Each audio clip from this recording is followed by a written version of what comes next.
1, 2, 3. You got to speak loud. Use your outdoor voice.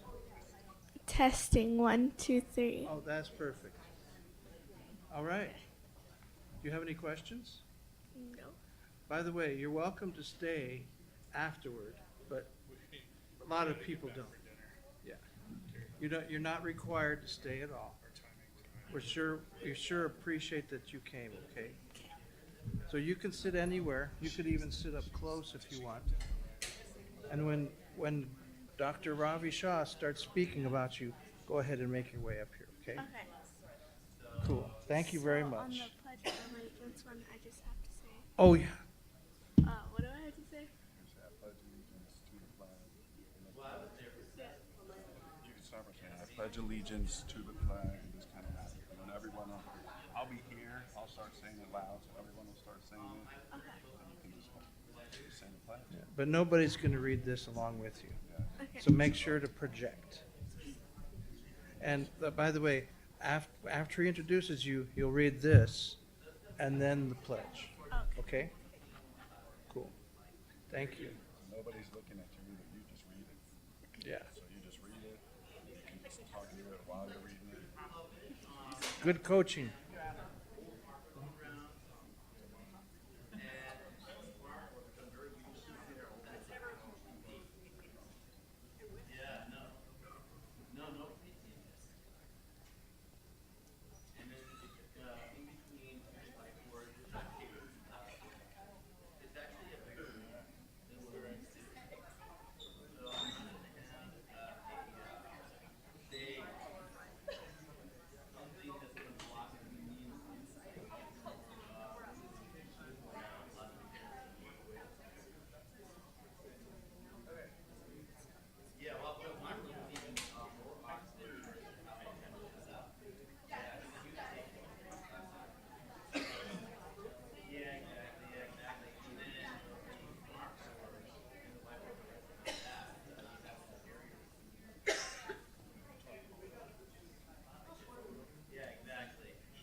gotta recognize this guy. He's not in his Elvis costume.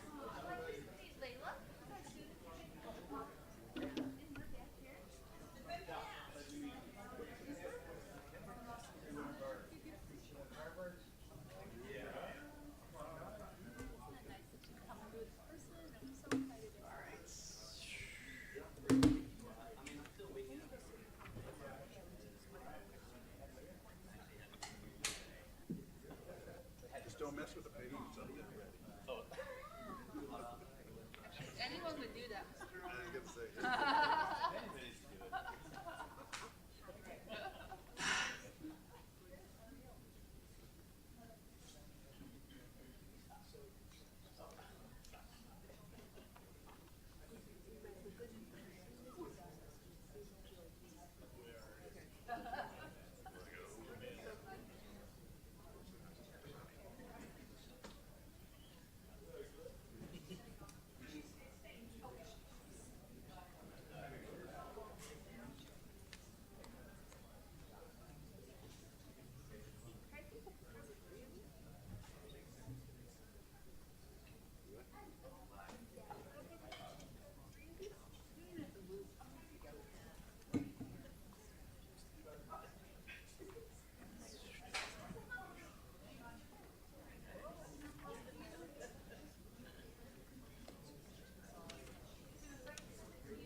Are we live? Gene, can I get started? Gene, are we good to go? Are we good? Yes, okay. Well, good afternoon, everyone. I'm going to get our meeting started here. Today is Tuesday, June 9th, and on this day in 1934, Donald Duck debuted on the Disney cartoon, The Wise Little Hen. And today we celebrate the birthdays of some legendary actors, including Michael J. Fox, Natalie Portman, and Johnny Depp. And if you have a sweet tooth like I do, you'll appreciate that today is both National Strawberry Rhubarb Pie Day as well as International Lemon Drizzle Cake Day. And finally, June 9th is also Coral Triangle Day, recognizing the need for ocean conservation and protecting our marine ecosystems. So please do our part to help protect our oceans. Ms. Barboa, can we have a roll call, please? Miss Luna Rose? Here. Mr. Romero? Here. Miss Shaw? Here. Miss Ekstrom? Here. Dr. Ravi? Here. All right, we are all here this beautiful summer, or almost summer, afternoon, at least summer vacation afternoon. Pencil here. Okay. All right, we're going to go on to our land acknowledgement statement and our Pledge of Allegiance. And today we have Layla, is it Layla Nunez? Yes, awesome, who is a future, soon-to-be fifth grader at Fruit Tendler Elementary School. Layla will be a fifth grader starting in August. She loves music, dancing, singing, and her favorite sport is driving her older siblings crazy. She's very artistic. She is number 5 in a family of 7 and loves all animals. What kinds of art forms are your favorite to express yourself? I don't know. All of them? All of them, that's awesome. We'll start with our land acknowledgement statement and then our Pledge of Allegiance, and you can go ahead. Okay. On behalf of the governing board of the Tucson Unified School District, I, Layla Nunez Reeves, acknowledge that the school building and Facilities? facilities of the Tucson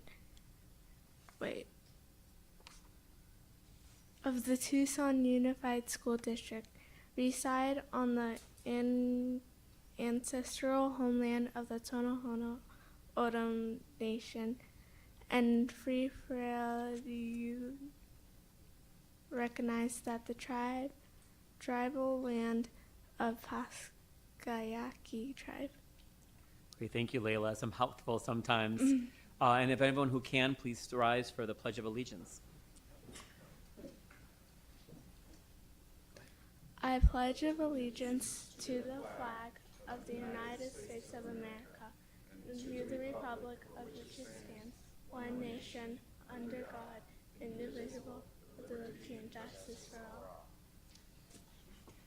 Thank you for being here tonight, Layla, and have a great rest of your summer vacation. Thanks.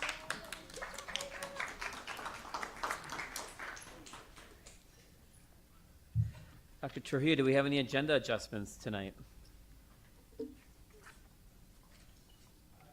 Dr. Shaw, there are no recommended agenda adjustments. Should we do our administrative appointments before the consent items?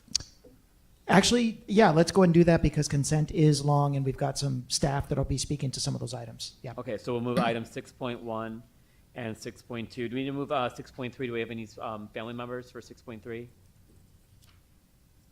We do. Okay. We have Deb Summers will be available to speak to item 6.3. Okay, so let's move 6.1, 6.2, and 6.3 to immediately following call to the audience. Governing board, any objection? We'll take the consent for that one. All right, so we'll move 6.1, 6.2, 6.3 to immediately following our call to the audience. Dr. Trujillo, the floor is yours for a superintendent's report. Yes, President Shaw, members of the governing board, welcome to the first of what will be back-to-back meetings this week and next week as the district heads into its summer season. Unfortunately and sadly, we begin this evening by honoring the memory of Miss Ana Leticia Arvizu, better known as Jolly, a beloved member of the Tucson Unified family and familiar face in the Hollinger community. Ana dedicated more than 30 years of service to the district and to Hollinger, developing lasting relationships and positively impacting the lives of countless students, families, and colleagues. She found joy in life's simple pleasures, decorating for the holidays, listening to oldies music, reading mystery novels, and cheering on her favorite sports teams. Ana will be remembered for her kindness, her resilience, humor, and vibrant spirit. She brought warmth and positivity to all those around her, and she leaves behind a lasting legacy of service, friendship, and commitment to children and young people. Above all, Ana loved her family deeply, and that love continues through the lives of all she touched. She will be profoundly missed and fondly remembered. On behalf of the Tucson Unified School District Administration, I offer our deepest condolences and our best wishes in this difficult time for Ana and all for Ana's family.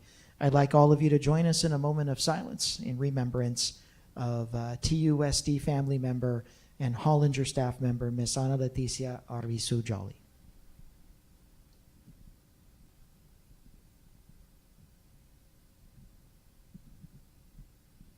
Thank you. We now turn our attention to one of the premier student exchange programs in the state of Arizona.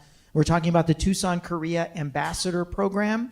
Students from Saguaro High School, Dodge Middle School, and Dietz K-8 are currently in beautiful South Korea as participants in this year's edition of the Tucson Korea Ambassador Program. Shortly after the close of this school year, our student ambassadors embarked on this 2-week cultural exchange experience designed to foster global understanding, leadership, and cross-cultural connections.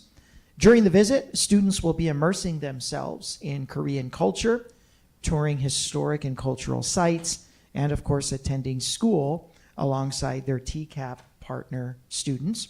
The program provides a unique opportunity for students to broaden their perspectives while serving as ambassadors for the Tucson Unified School District and our community. As a big champion of this program, I'm also somebody who attended the program about 7 years ago. I did serve as a chaperone and can certainly testify to the amazing impact that the experience does have on our students and the intercultural connections that they make with their South Korean counterparts. I have fond memories of visiting the schools and interacting with Korean educators and meeting Korean administrators and just really talking about the differences between our two systems. So I know that this year's edition of our student ambassadors will represent the district well, and we're certainly wishing them all the best in their travels and awaiting their safe return. Last week, we kicked off the summer season with summer professional development for our administrators. So while students are off enjoying summer break, our administrators are hard at work making preparations for the upcoming school year. And on June 2nd and June 3rd, principals and our curriculum service providers, which are our on-the-ground and professional development coaches that we have for teachers and staff, they gathered at the Howenstein Professional Learning Center for summer professional learning sessions. The training included a wide range of topics designed to strengthen instructional leadership, including professional learning community refreshers, adolescent literacy strategies, and preparation for the district's high school mathematics adoption. These learning opportunities ensure that our school leaders, that they're equipped with the tools, knowledge, and collaborative support needed for a successful 26-27 school year. And last week, one of the most delightful events I've been able to attend all year was the Boys and Girls Club of Greater Tucson Youth of the Year celebration. On June 2nd, a few members of our leadership team did join me as we journeyed out to the Holmes Tuttle Clubhouse, and we attended the Boys and Girls Club Youth of the Year celebration. And one of the things that I think we don't do a good enough job messaging to the community is just how strong the partnership is between TUSD and the Boys and Girls Club of Greater Tucson and all of their clubhouses. I think a lot of people don't know that we provide the meals for all the kids that attend the after-school programs and the summer programming for the Boys and Girls Club. And we do cover the tuition for every TUSD kid that attends any of the clubhouse and its programs after school. So the Boys and Girls Club has never charged our students tuition, and a few years ago we stepped in and we said, you're doing such amazing work, you should not have to take a financial loss. So we do cover the cost of all of our students. They serve as a great force multiplier for after-school care for our students, beyond what we can offer through our community schools programs. And lastly, through the efforts of our transportation department, we've doubled the amount of vans and routes that will be taking students from campuses to the 6 clubhouses located throughout the Tucson Unified Attendance Boundary. So it's one of our strongest programs. We're very proud of the work. And as always, I invite any of our governing board members to go tour any of the wonderful clubhouses to see the work that they've done. But on that evening, I'm proud to share that 10 of the 12 students recognized as Clubhouse Youth of the Year recipients were Tucson Unified students. And we have to recognize that at these clubhouses, there are students from TUSD, from Sunnyside, from Amphi, from Flowing Wells, and it was almost a clean sweep of TUSD kids winning Youth of the Year honors. Each clubhouse selects a Youth of the Year and a runner-up. And so out of 12 possible winners, there were 10 that were TUSD. And throughout the evening, we all got to hear their inspiring voices, stories of perseverance, of leadership and achievement, as well as firsthand accounts from the students about the positive impact that the Boys and Girls Club has had on their lives. TUSD, as I mentioned, we're a strong partner of the Boys and Girls Clubs. And I want to thank the interim CEO, Tony Penn, who we know from his work working with us in his previous role with United Way, is providing some exceptional leadership there on an interim capacity. But we want to thank him and his team for a wonderful event. Also last week, I had an opportunity to attend the Summer Institute for Culturally Responsive Education. We refer to that as SICRE here internally. But I did have an opportunity to thank all of our wonderful educators for coming out, for dedicating themselves to this work. Hosted by our own culturally responsive pedagogy and instruction team, the Institute brings educators together from around the region in their commitment to strengthening inclusive and student-centered learning environments, of course, centered on culturally relevant and responsive content for our students.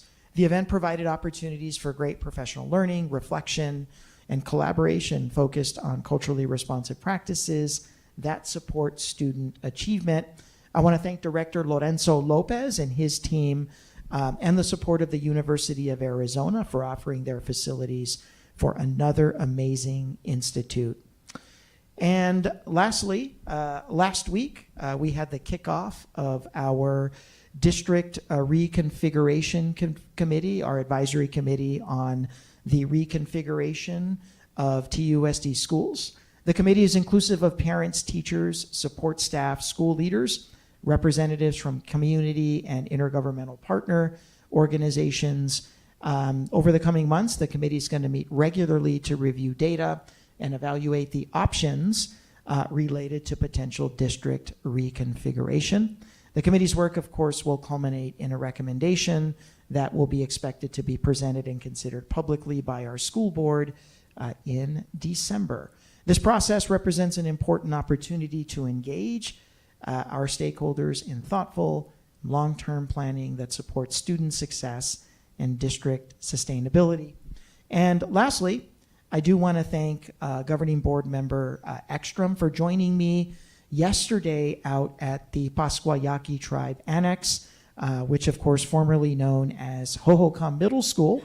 The Pascuayaqui Tribe has done an amazing job renovating the property. It looks absolutely beautiful. We had an opportunity not only to engage in meaningful discussion about some of the challenges, some of the expectations, and some of the commitments that we're going to mutually make, both the tribe and TUSD, in the name of Pascuayaqui student achievement, greater access to student support services, greater access to extracurriculars and advanced learning experiences.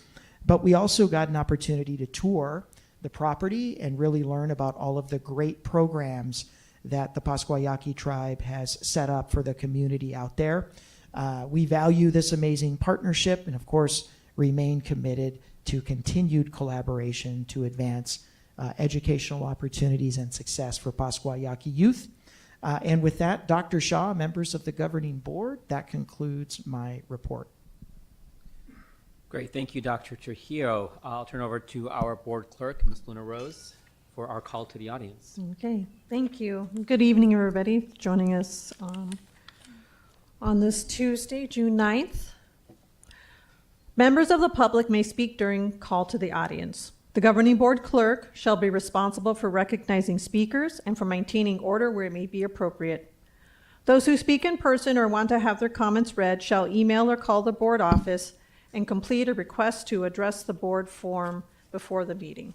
Speakers who have not completed a request form are not permitted to address the board. Speakers must state their full name and topic prior to addressing the board. Speakers are encouraged to be brief with a maximum time of 3 minutes. While more than one speaker may speak together in the time allowed, speakers are reminded that they are not allowed to speak more than once, and they may not transfer or delegate their time to others. If there are documents for the board, please give them to the board office staff, and they will ensure each board member receives a copy. Those attending the meeting and or speaking before the board shall observe rules of good conduct. Speakers shall also refrain from inappropriate or defamatory remarks. Defamation includes false statements presented as facts about identifiable persons that could harm their reputation. Please note that making defamatory statements at a public meeting may expose the speaker to personal legal liability. And because TUSD serves students from preschool through high school, speakers should be aware that there may be children present and listening. At the end of call of the audience, the governing board president will ask if any board member would like to respond to a criticism, ask staff to review a matter, or ask that a matter be put forth on a future agenda.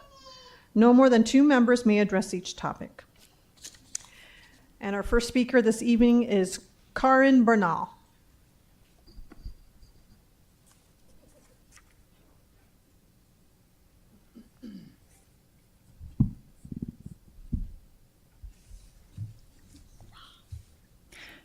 Good evening, Superintendent Trujillo, Board Chair Dr. Shaw, and members of the board. My name is Karin Bernal, and I am a state certified licensed library media specialist at Catalina High School, talking to agenda item 7.2.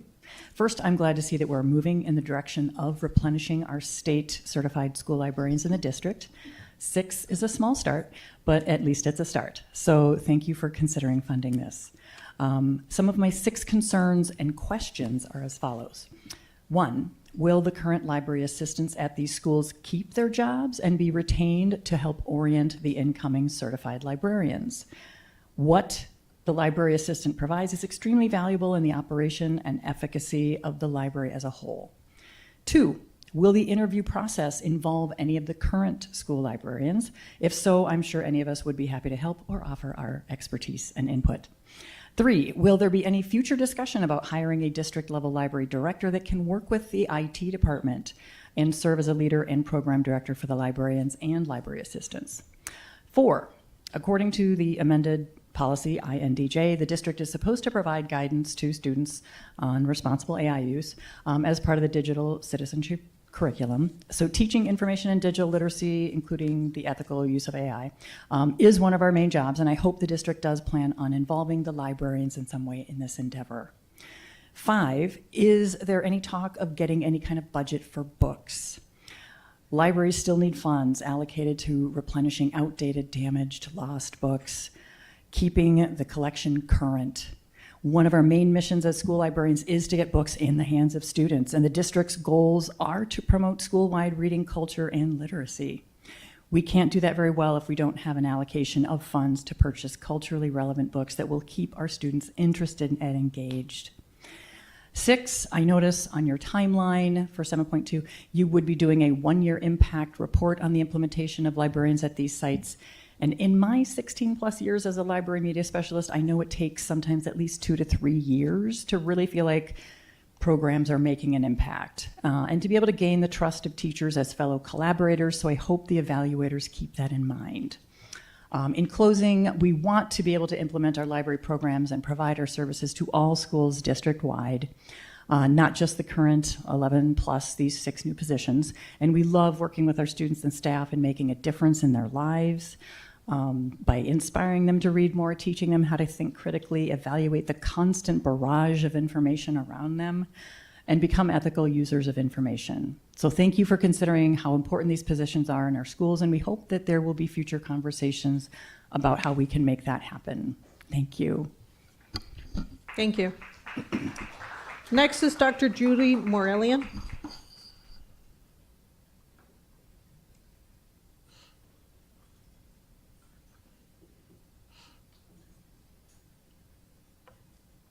Good evening, Superintendent Trujillo, Board President Shaw, and members of the board. My name is Judy Murillian. I'm here tonight as a community advocate for the role of certified school librarians in supporting students' learning and classroom teachers' teaching. As someone who has been advocating for the restoration of full-time state certified school librarians in supporting our students and teachers since 2018, I am heartened that the district is taking this first step, thanks to the budget override. Thank you for providing pilot project documents ahead of this meeting. I have questions that I hope the board will ask or others will answer during the presentation of this item 7.2. State certification for library media specialist endorsement in Arizona only requires a valid teaching certificate, 1 year of full-time classroom teaching, and passing a subject knowledge exam. What additional qualifications will you require for these 6 positions? Graduate level coursework in library science, reading teacher endorsement, information technology or children's literature expertise? The evaluation plan outline focuses on 4 domains. It is important to note, as Karen also said, that the librarian's success will depend on the level of support and interaction with school administrators, classroom teacher and specialist colleagues, and parents and families. Is there a professional development plan for project principals, librarians, and teacher leaders? As a former school librarian who served in school libraries for 13 years in partnership with full-time library assistants, I appreciate the fact that the library assistants are part of this plan. Is there an opportunity to provide full-time assistance at Cragen and at Erickson? The 6 selected positions are for the life of the budget, 7 years. Is there a plan to add more librarian positions to this initiative in the next year or few years? Or is this the total plan for 7 years? It is rather late in the hiring cycle to be posting these positions. What will happen if the funds currently set aside for these 6 positions are not filled? What about a district level funding for Gale Elementary? What about funding library assistants at high schools? Equitable access for TUSD students should be the long-term goal. This pilot project should lead to students at additional schools having access to fully staffed, vibrant library programs. Thank you.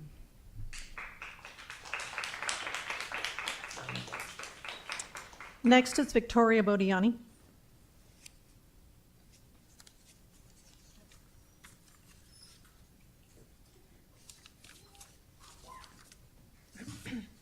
Hi, Victoria Bodani from Pueblo High School, and I'm here to speak about the Culture and Climate Review that is occurring at Pueblo, and its loosey-goosey nature. There is no set written policy for how a Culture and Climate Review should go, and that gives teachers pause. How are we supposed to trust that the process is on the up and up if we don't know what the process is? Mr. Freed has even said that there is no set process, which means that process could change from site to site, situation to situation. When the TEARs initiated an evaluation survey of our principal at the behest of employee relations, we had a 72% completion rate with staff from all areas participating. That includes teachers, custodians, grounds, monitors, counselors, front office, and cafeteria staff. As part of the district's process, you don't even have 25% participation by staff, and most of those are probably teachers because a lot of those other individuals do not use their TUSD emails. One of the reasons that so few people are participating is because staff at Pueblo don't trust the process. We have been burned in the past by the district, but also by our principal. People are scared. They fear they are being censored, that their voice doesn't matter and won't be considered. They are afraid to come forward and scared of retaliation. When I asked people to be here tonight to support us, I got a chorus of no's because they want to stay under the radar, don't want to make their time at Pueblo worse, don't want their class schedules to change or their program to suffer as a result of just being here, let alone speaking. I have 2 requests. 1, the governing board needs to codify the culture and climate process in writing so that the process becomes a set policy for any future culture and climate across the district. And please consider the teachers when making that policy. We are the ones asking for the change, and our safety and protection should be considered. 2, the culture and climate process at Pueblo needs to be completed before the start of the 2026-2027 school year. If this process continues into the fall, Pueblo staff will be demoralized and student learning will suffer. Staff are concerned there will be retaliation, intimidation, and the culture and climate will become even worse than it is now. We are asking for a change in leadership. We want a leader who will be reflective, who has a plan, a vision, and integrity that honors the students as holistic beings rather than just as points towards a letter grade, who will value us as professionals, who will listen to our expertise, and who will lead with love. Please listen to the Pueblo staff, students, and parents who are here and who aren't here today but have sent you and employee relations emails. We want a change in leadership. We deserve this, and more importantly, the students deserve this. Next is Lynn Reel. Or Lynn Reel.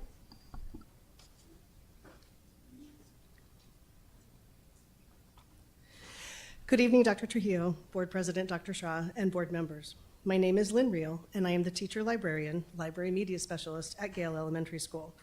In this district, that makes me something of a unicorn. I am the only librarian at an elementary school. There is only one other librarian in the district with a library assistant, and this is my library story. I started working at Gale School 23 years ago as a classroom teacher. At that time, we had an amazing teacher librarian, Kathy Fox, who continued the legacy established by Judy Marillion, who has already spoken here tonight. The library was warm and inviting, lessons were taught, and books were checked out. The space fostered collaboration and co-teaching. The library was always open because there was a librarian and a library assistant. When libraries were no longer fully funded, the library became a quiet, dark place that was only open 2.5 days a week. The teachers at Gale never forgot what they had before and kept that picture at the top of each new principal's mind. They wanted the library experience of old back. Fast forward to COVID and then ESSER funding. ESSER was the answer to an open library with a teacher librarian at Gale. I was entrusted with this position and promised 3 years of guaranteed funding. The library returned to the library we had when I started teaching there. Warm and inviting, always open, lights on, weekly lessons, checkouts anytime, lunchtime activities for those who wanted it. But most importantly, one large curriculum-based project each year with each grade level, which I planned and co-taught with classroom teachers. That funding was taken away after only 2 years. The only funding available at my school was from Title I, since some positions that typically were Title I funded were now funded through the district. But there was only enough funding for a part-time position and required me to teach intervention groups. So I now work only 4 days a week. Specials rotations take up my entire Tuesday and Thursday, and I teach 3 intervention groups on both Monday and Wednesday. This leaves little time in my schedule to get to bigger curriculum-based projects. Gale School has a tightly filled master schedule that precludes many grade levels from the few available slots in my schedule. This year I was only able to do Indigenous People of North America with my 4th graders and chicken hatching with the kindergarten that truly has become a whole school event. Mr. Romero was lucky enough to experience the chaotic joy of chicken school on egg candling day. So we have achieved the vision for 2 years and now have lost parts of it. I am truly excited that TUSD has begun the process of recommitting to libraries with teacher librarians with library assistants. I would like to ask, what is the plan for expanding this library initiative across the district? For the past 5 years, the Gale Library has tried to reach the expectations that are part of the proposed library plan without financial support from the district. Gale is already fully committed to this vision. Is there a path for equitable access across the district for all students to reap the benefits of a fully staffed and funded library? I am also interested in the plans for the other parts of this project, as my library counterparts have spoken about: interviewing and hiring, budgets for books and updating library collections, and professional development. Thank you. Thank you. Next is Rose Bratton.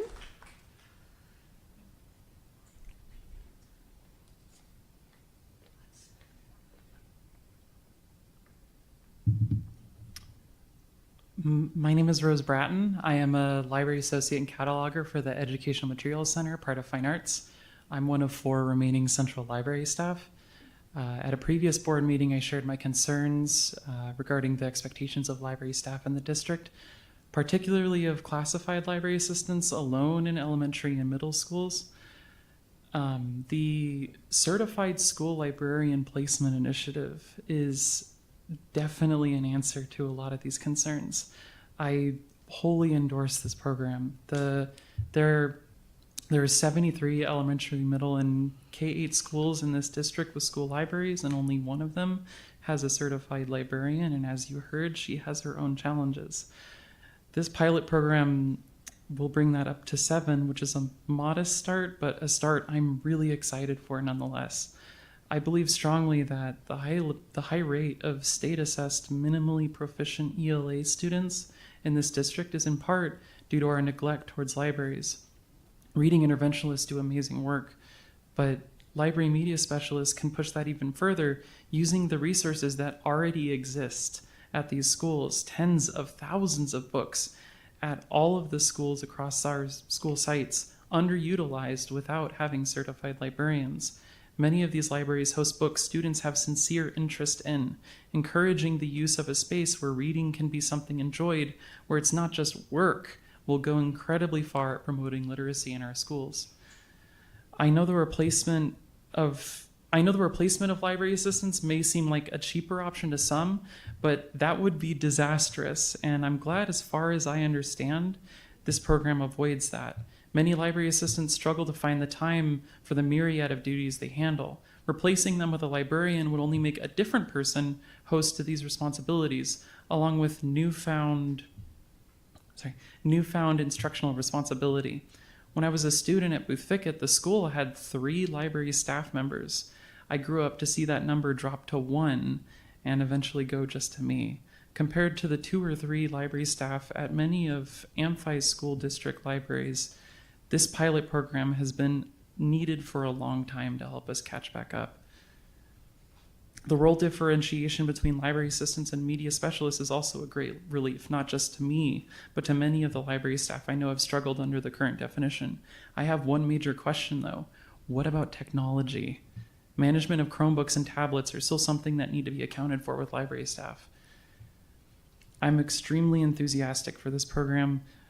I'm hopeful that it gets the support it needs and begins bringing librarians back to elementary and middle school libraries. Thank you. Thank you. Next, we have Kirsten Cummings.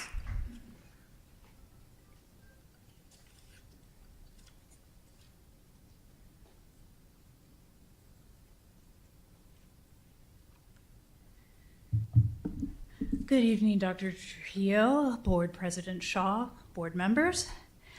I'm here to speak about item 7.2.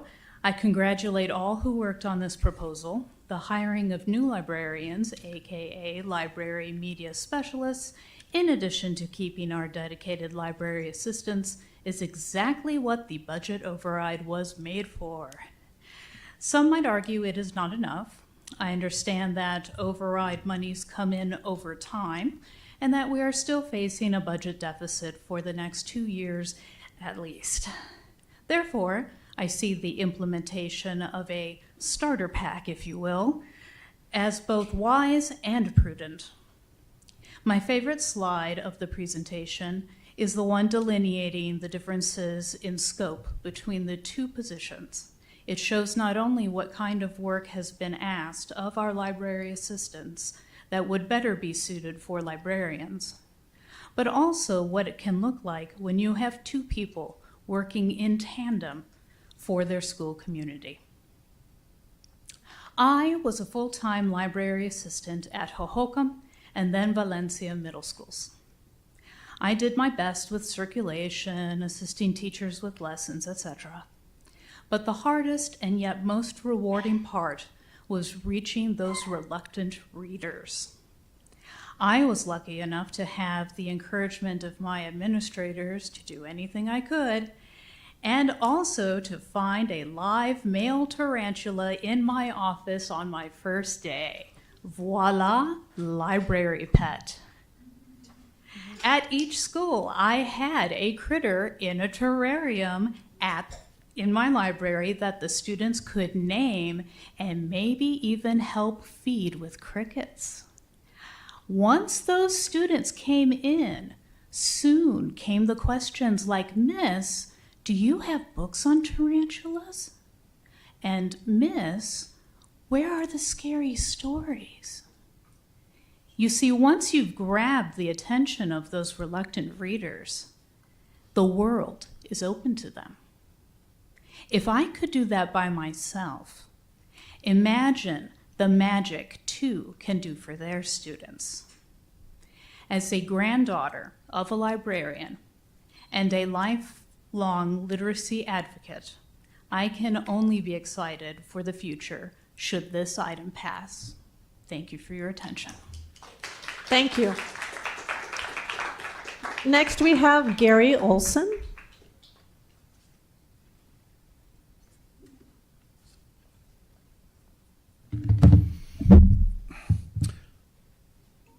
Good evening, staff and board. First time at a TUSD meeting, but I've been a resident since 91, taxpayer since 97. And I've seen obviously all our taxes have gone up over those years. And I know you can get additional funds for that librarian effort, which I support 100%, is being more efficient with what you receive from taxpayers in TUSD, which, we've watched the decrease in student population is just reality of Pima County and reality of across the country. We've seen the need for teacher pay not keeping up with the current marketplace, and that needs to change. And we've had to go to a budget override to fund the operation here. And we need to look at reducing some of the administrative costs, in my opinion. So I have one request, which is with the school closure review efforts, which I understand is called the reconfiguration of schools, that committee be given the time and the data more than what has been allocated to do a good review so that it is addressed what schools need to close, what combinations need to occur, so that the savings will benefit the students and the teachers in the TUSD school area. Thank you very much. Thank you. Next, we have Ryan McSimpson.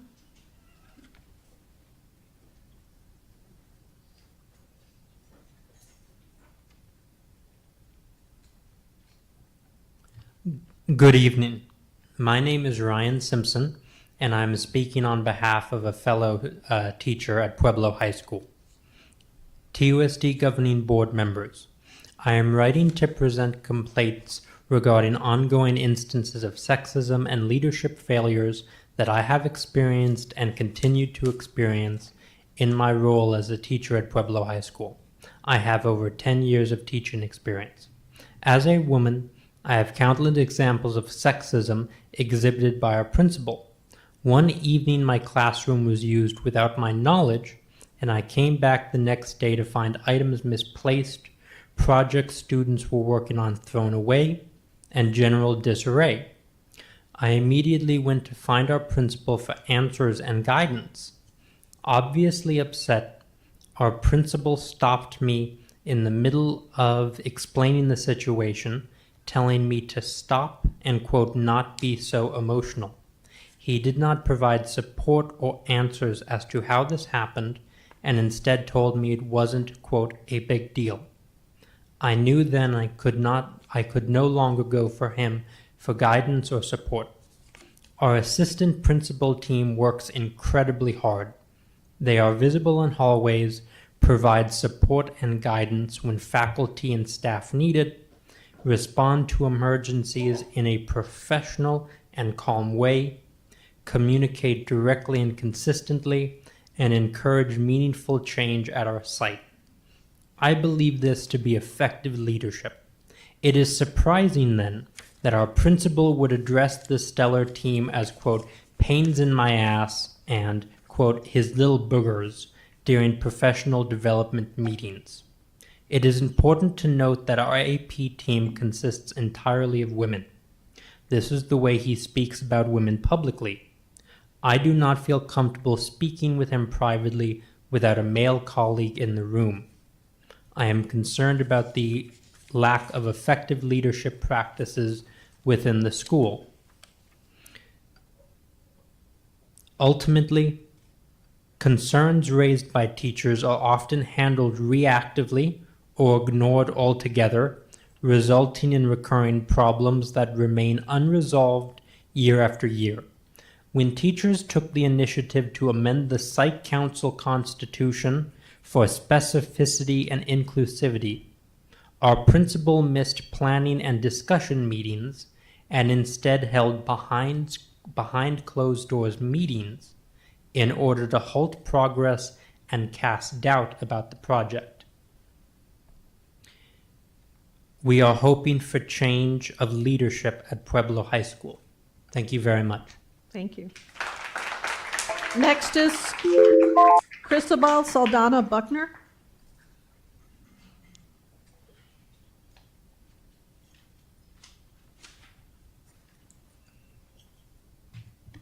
Good afternoon. My name is Cristobal Saldana Buckner, and I am a TUSD parent, mother to 3 children, and a TUSD educator. Through the lens of a parent and teacher, I believe it is my moral and ethical duty to share my experiences and observations with everyone here tonight. Specifically, I am here to share my experiences as a teacher at Pueblo High School and with Mr. Rothenhausler, the current principal. Prior to working at Pueblo, I worked at another district in Southern Arizona and in California. My experiences at those schools inform my experiences at Pueblo.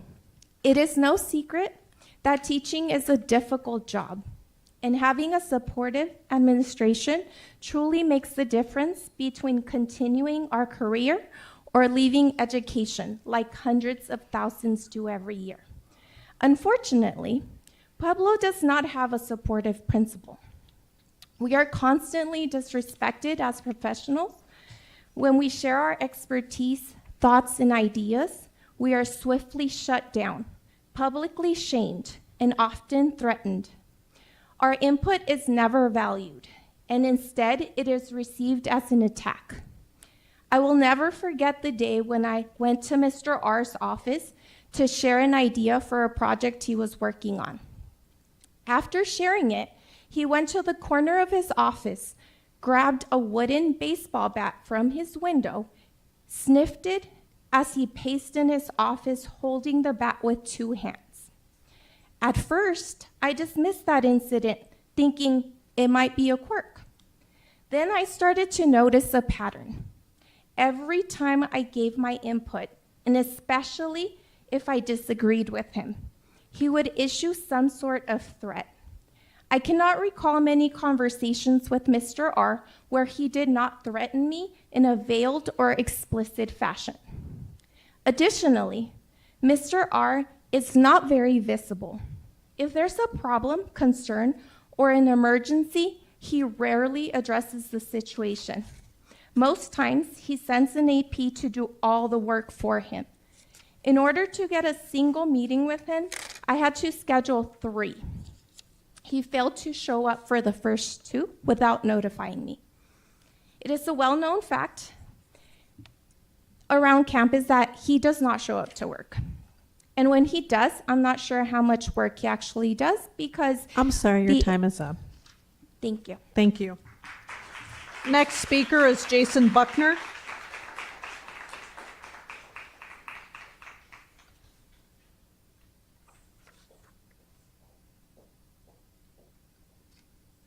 Good evening, board and community. Jason Buckner. I am an attorney and also the spouse of Cristabel Saldana Buckner. I want to finish her statement for the purposes of the board. I'm not sure how much work actually gets done. He typically has an AP assigned to every task. His application of rules, policies, and procedures is arbitrary and inconsistent. He lets people who are in his good graces do and get away with unpermitted behavior. Then he targets certain individuals by making too many visits to their classroom, writing them up without following the proper protocol, and calling them out in staff meetings.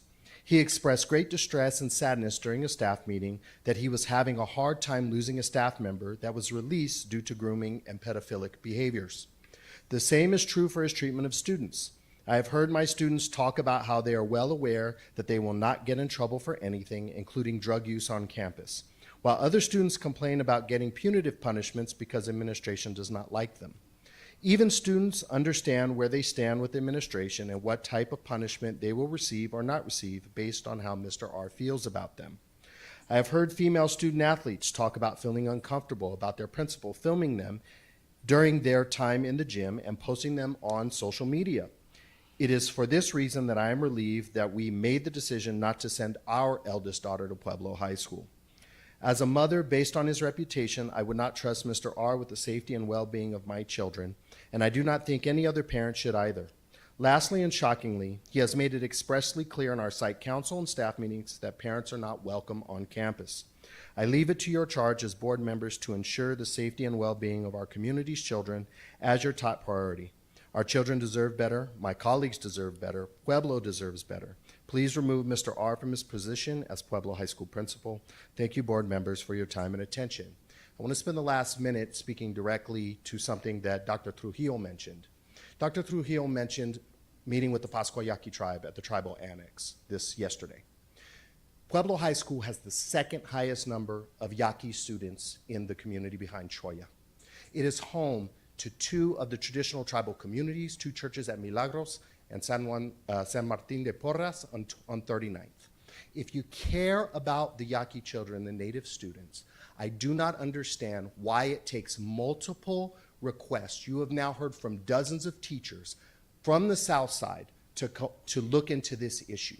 Meanwhile, other schools, like the ones our children attend, it takes one person to make an allegation, and the wheels of justice turn and they descend on these schools to investigate. We should and can do better as Tucsonians, as citizens of this community, and I urge you all to step forward to take on that charge. And Dr. Trujillo, please protect our Yaqui students. Thank you. Thank you. Next is Jeanette Rupel.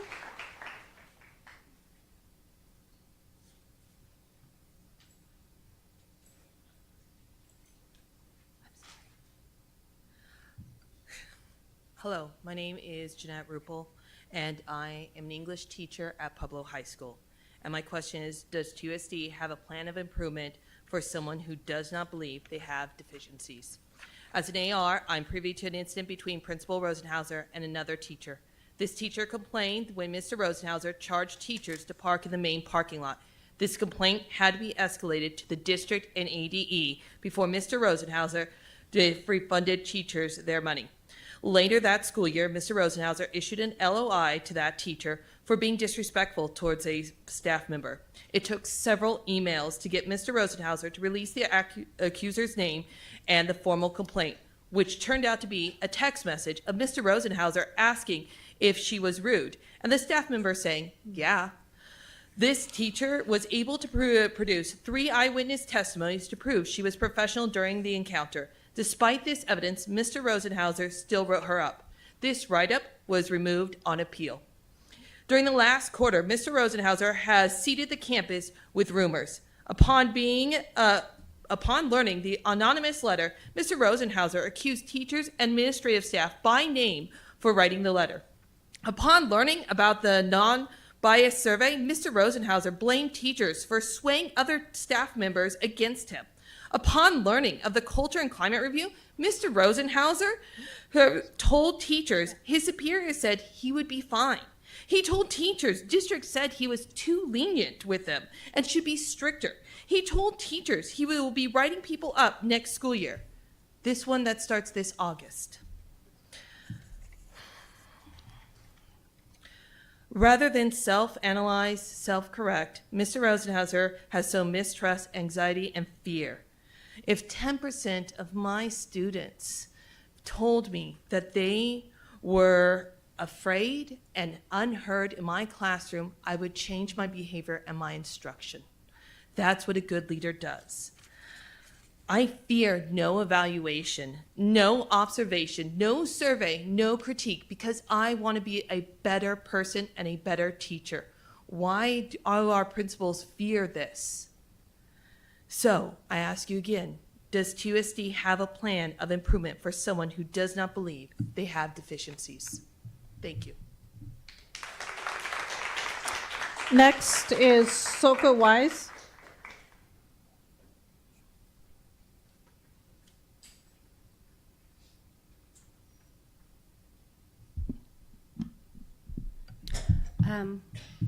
Hi, my name is Soka Wise. I want to share about why I left Pueblo. It's because teachers are treated really awful. We are demanding improvement of scores with no support. We were given extra tasks that did not help us in our classroom. And then the final hit was this one time when I had asked Mearson questions during our department meeting. She refused to answer, but then pulled me out later during our PLT meeting to tell me I should not question authority in public. The question I asked her was to clarify incorrect information that she was providing to the department. I took an active role in the summer in writing, choosing our science curriculum, and then when I told her about it, she disregarded it, devalued it, and then just demanded that, shouldn't question her at all. At this time, Frank joined in, Mr. Rosenhauser joined in the conversation. This happened in the library, and in front at the time, all my colleagues could see what was happening in that conversation. And basically what he told me is that I should follow their orders. I should pretend that anything they say, I shouldn't disagree with it. And that was hard for me. I was trying to share my opinions, the concerns my students and my teachers had, the lack of planning time that we had, and all these things that he said, I will not trust you. until you show me an improvement of your scores. And then he told me, I know what you do during your time. And that hit me hard because I told him, I spend an hour after contract time every single day to lesson plan. I go home, I cook dinner, put my kids to sleep, and I stay up another just to finish lesson planning. I dedicate 100% to my kids, and he didn't care, and it broke me. I felt devalued. I tried my best. None of our voices mattered. And when I sat there in my classroom the past few days, regardless of what my fellow colleagues said, how great I was as a teacher, or my students, that I shouldn't leave, I couldn't stay there anymore. Because how could I stay in a school where there's no support, there's no trust, and all the things that you do did not matter as a teacher. So, I'm hoping that this make a positive impact today. I hope that we get better quality administrators in our school, because that's what's going to help us in our school. Thank you. Next is Elia Cruz.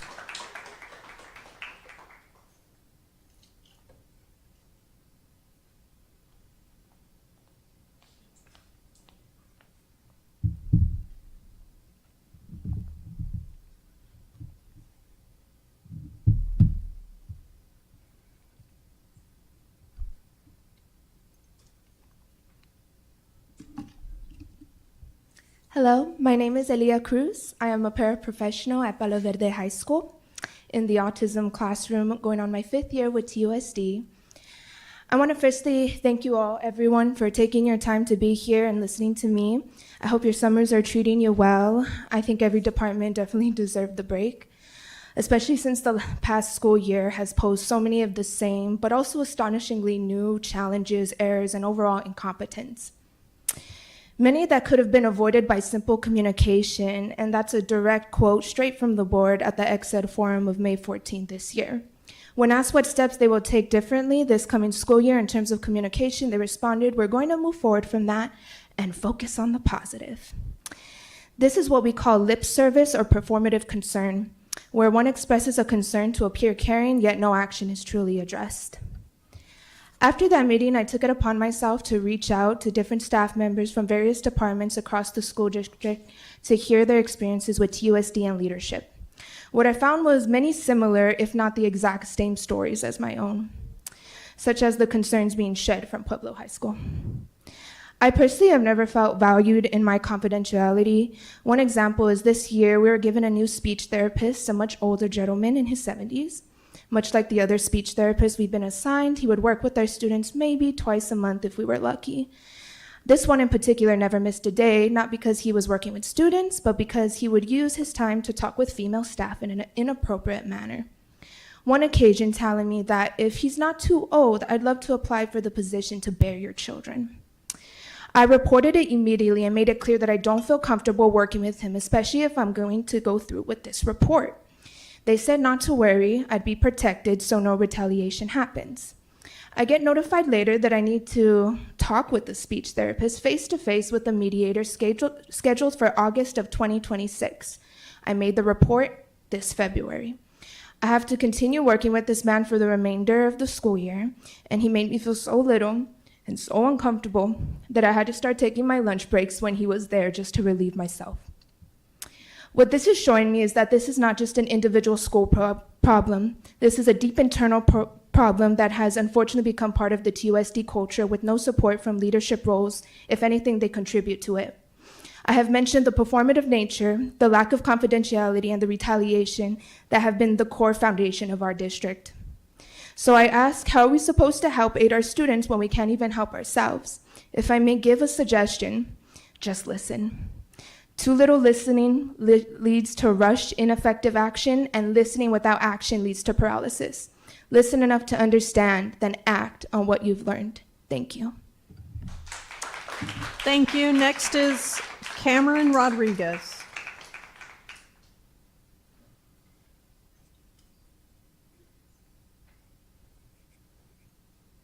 My name is Cameron Rodriguez. I'm at Rincon High School, and I wanted to say first, thank you to all those of you from Pueblo who came. I was so glad to hear your stories and that you came out here. I'm here to address the removal of Audit Committee Vice Chair John Blackshire on May 12th. The stated reasons in the talk were open meeting law violations, attorney-client privilege concerns, and unauthorized communication. But a veteran auditor doesn't get removed for process concerns that happen over months and suddenly become urgent when he was looking into missing money. It was also a bit much accusing him of violating open meeting laws, because I myself reported this board's own open meeting law violations to the Attorney General earlier this year, and the following week the agendas were substantially expanded, having been in potential violation for years. Open meeting law was designed to promote transparency, not to conceal. Every time you bring up open meeting law as an excuse in the future, please remember that if it involves regular people knowing less, that's not the intent of the law. And that TUSD was in violation almost right up until the day they used it to fire the auditor. Using open meeting law as a pretext to fire an auditor is too good of a joke not to use at dinner parties. Also, the fact that Mr. Blackshire's special needs remark was used against him, a man in his 70s, was a low blow. That was his own description of his own educational history, which he reclaimed for his own use in that particular context, which I listened to too. And as a teacher, I would not discipline an exceptional ed student of any age for how he chooses to describe his own experience and himself. It would not be my place. But the board treated Mr. Blackshire's self-referential language as if it were a slur against exceptional ed kids, which was disingenuous and bad faith. So the public record now shows a veteran auditor removed for process by leadership recently questioned on its own process shortly after he raised financial concerns that remain unaddressed. I told you months ago that I would try to assume the best about people, or that I try in general, and that I actually do defend TUSD. You may not believe it, but I do. But these sorts of things happening over and over and the doubling down, it just makes it harder and harder to defend, which saddens me, truly. Next is Lillian Fox.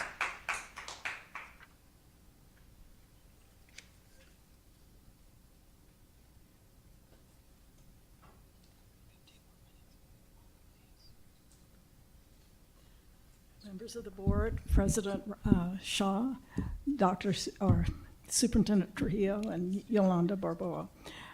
You slurred and defamed Blackshire. You should all be ashamed.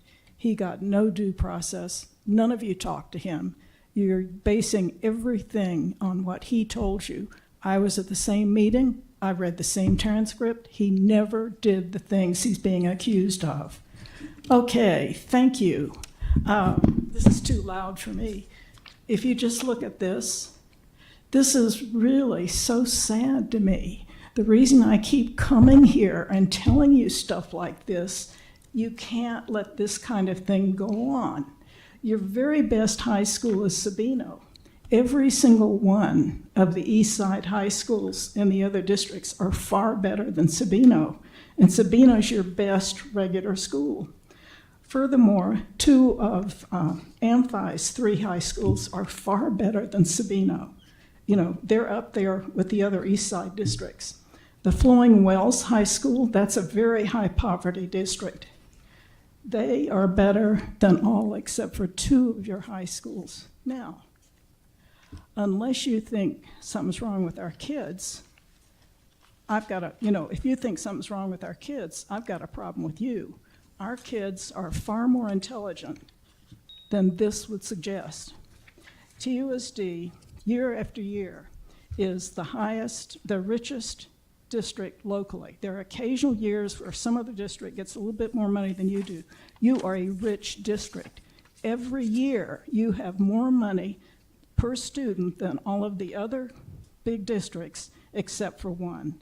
And yet, every year, your student proficiency is horrible. You know, this graph shows you what it's like.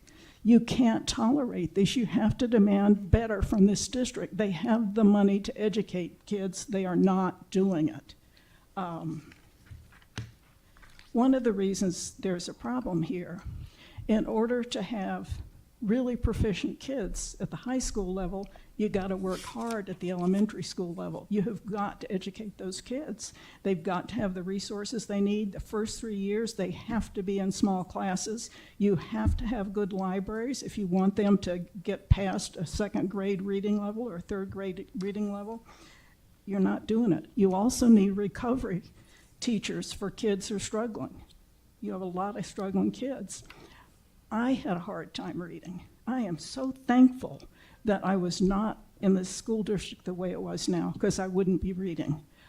I had a wonderful third grade teacher who did a lot with sending homework home with my mother for me to do specially to help my reading. My mother had 2 aunts who were teachers. Time is up. Thank you. Ms. Luna Rose, we're at the 45-minute mark. We've hit the 45-minute mark. Dr. So, Shaw? Governing Board, we have 5 more in person, none of them relating to any items on our agenda tonight. And we have none to be read. I will move that we continue call to the audience, but after item 7.2, so we can get through our action and study action items. Second. All right, all those in favor say aye. Aye. Aye. All right, any opposed? Okay, item passes 5-0. So we will continue to call to the audience after item 7.2, but I will give the board a chance to comment on items from the original call to the audience. Our governing board has the opportunity to respond to criticism, ask staff to review a matter, or ask that a matter be put on a future agenda. Reminder that no more than 2 members may legally address each topic. Go ahead, Ms. Shaw. Thank you to everyone who spoke today, especially members of the Pueblo community. And I do want to remind our staff throughout the district that per governing board policy GBP, when the adverse treatment is reasonably likely to deter the individual or others from making such disclosures to a public body, it is grounds for discipline of the employee engaging in the retaliatory conduct. And so retaliation, intimidation, or harassment is strictly prohibited and will not be tolerated. That goes for the Pueblo community and elsewhere in the district. So do let us know if you're experiencing retaliation after you speak to the governing board. With that, I'd like to put on a future agenda a policy to codify a standardized process for our culture and climate review process. I'd also like to ask staff to review the matter raised by the 13th speaker, the ex-ed staff member who was verbally assaulted. I'm sorry, I missed your name. Ms. Cruz. Ms. Cruz, thank you.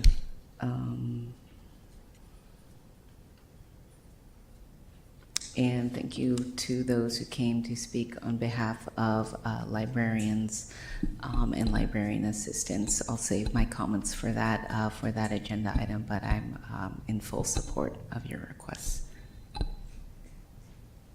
Go ahead, Mr. Romero.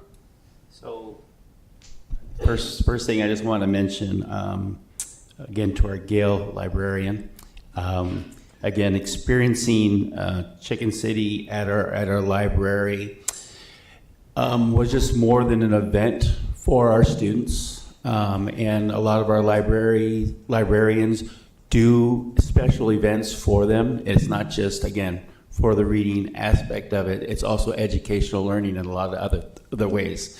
I know you're exceptional what you're doing. Leonard Keaty's, Johnson's Library, we have a few throughout the district. Those are just to name a few.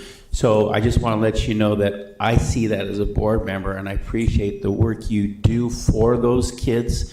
In doing that, you go above and beyond more than just reading assistance. You make it an experience for the kids to want to come to the library. So first of all, I want to say thank you for that experience when I was there. And then I also wanted to thank Mr. Rodriguez and Ms. Fox for, bringing up the situation with Mr. Blackshire. something doesn't feel right with me and it does bring up concern, and I am working with legal counsel on process and policy for removal, and hopefully that'll be coming up in a board meeting soon as well. Go ahead, Ms. Rose. Thank you, and thank you to everybody who spoke. First to the speakers from Pueblo, I know it takes a lot to come to a board meeting, especially when you're perhaps nervous, but we are listening and we do appreciate your time this evening.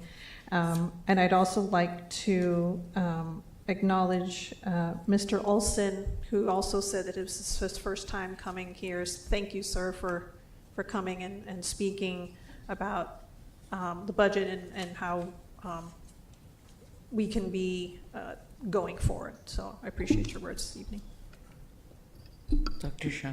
Go ahead, Ms. Shaw. I would also like to thank Mr. Olson, and I forgot to ask staff to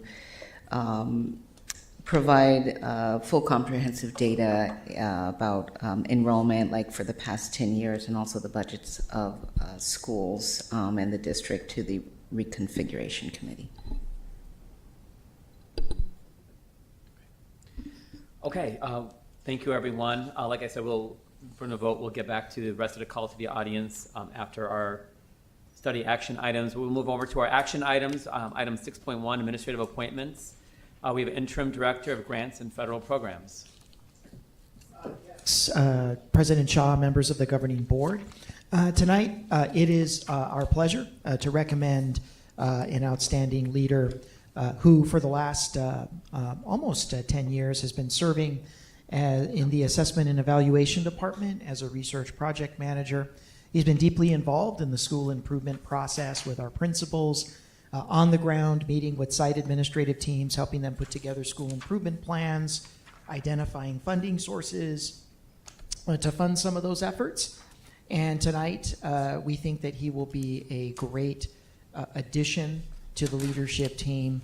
He also served as, what comes from the classroom, where he served in Pueblo Gardens since 2000 to 2010, and then over at Grijalva for the better part of the 2010s. So Daniel Sanchez is tonight's recommendation to serve as the interim director for grants and federal programs. Okay, thank you, Dr. Trujillo. Governing board members. Go ahead, Mr. Romero. Just a quick question, Dr. Trujillo. As far as in this position, do we have somebody that was running it last year, or is he kind of coming in after? So with the appointment of John Lanza, who's the incumbent, the appointment of John Lanza to serve as interim regional assistant superintendent, his incumbent position has come open as an interim.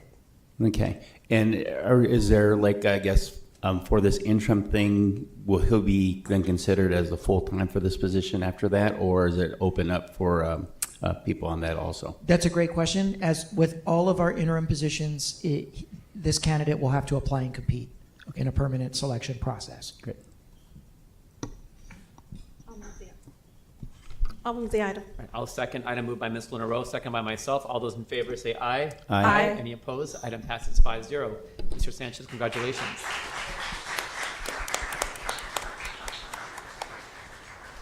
Mr. Sanchez, here, go ahead.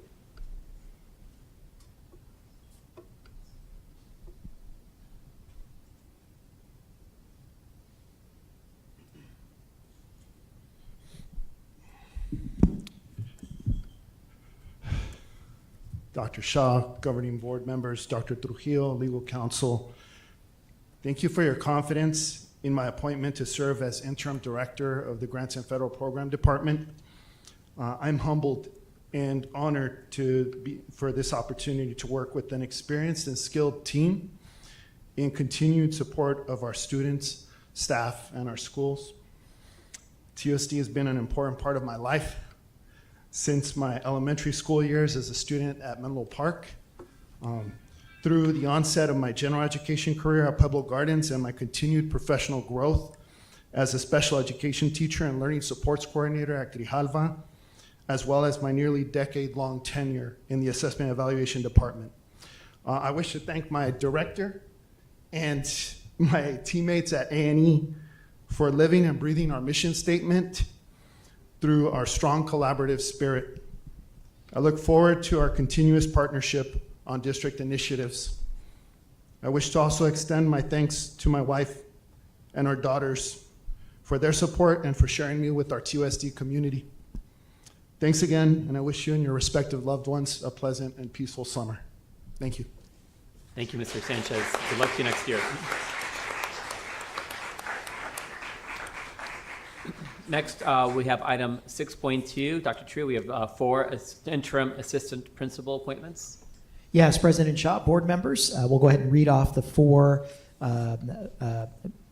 individuals being considered, and then, of course, upon vote, we would obviously invite them up for a picture, as well as our new director. So recommended candidate number 1 is to serve as the interim assistant principal of TAP, which is Teenage Parent High School, and Project More. We will be recommending Amber Paris. Candidate number 2 to go ahead and serve as the interim assistant principal at Pister Middle School. We will be recommending Mr. Eleuterio Cortez. Candidate number 3, we will be recommending to serve as the interim assistant principal at Valencia Middle School, Alexis Clark. And our final candidate recommendation tonight, we will be recommending to serve in the capacity of interim assistant principal at Hollinger, Marco Dominguez. Thank you, Dr. Trujillo. I'll move the item. I'll second. Governing board members? All those in favor say aye. Aye. Any opposed? Item passes 5-0. Congratulations to our new interim assistant principals.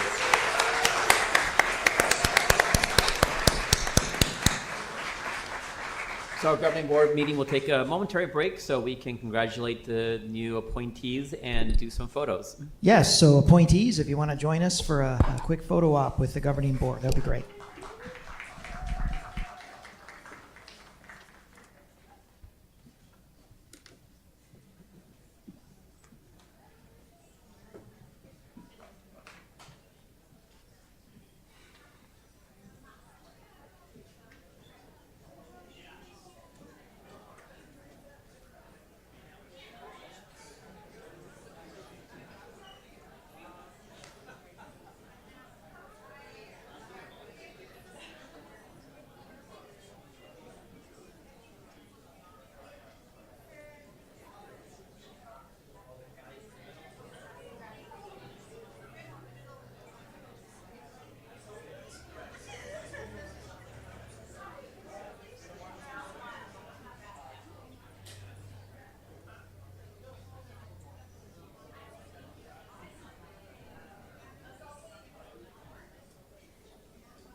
All right, we're going to keep this meeting moving along here with item 6.3. Request to rename the second building at 220 West 6th Street to the Hubert V. Summers Building. Dr. Trujillo. Yes, President Shaw, members of the governing board. As To all reveling, he's here. Everyone's excited. I'm so happy to see the positivity. But we ask the members of the audience to hug and shake hands and. That was listening to me. It was a gavel. Oh, there we go. I'm going to use that too often. All right. Dr. Trujillo. Yes, governing board members, it is my pleasure to speak tonight on item 6.3. Consistent with what we did a few weeks ago in exercising the board's authority to transfer an existing governing board approved name to one of our facilities to a newly acquired property, we'd like to recommend the same. For years and years and years, Building B, we've affectionately called the second building at 1010, is actually the Summers Building. And I think that as I've done with 1010 itself, I've, in the last couple of years, have made a conscious effort to say the Morrow Center, I've always made a conscious effort to say the Summers Building because of the contributions of Hubert Victor Summers. I'd like to say a few words about Mr. Summers, and then I'd like to welcome his daughter to speak about her father's legacy. Deborah Summers was a longtime principal at Mansfield. And Utterback. I'm sorry, Utterback. I'm thinking Richard Sanchez, and getting you confused with Richard was at Mansfield. All right. But a native of Keokuk, Iowa, Hubert Victor Summers lived a life defined by service, dedication, and excellence. After bravely serving as a tank commander in the 14th Armored Division of the U.S. Army during World War II, he relocated to Tucson in 1947, bringing with him a spirit of valor and commitment to the community.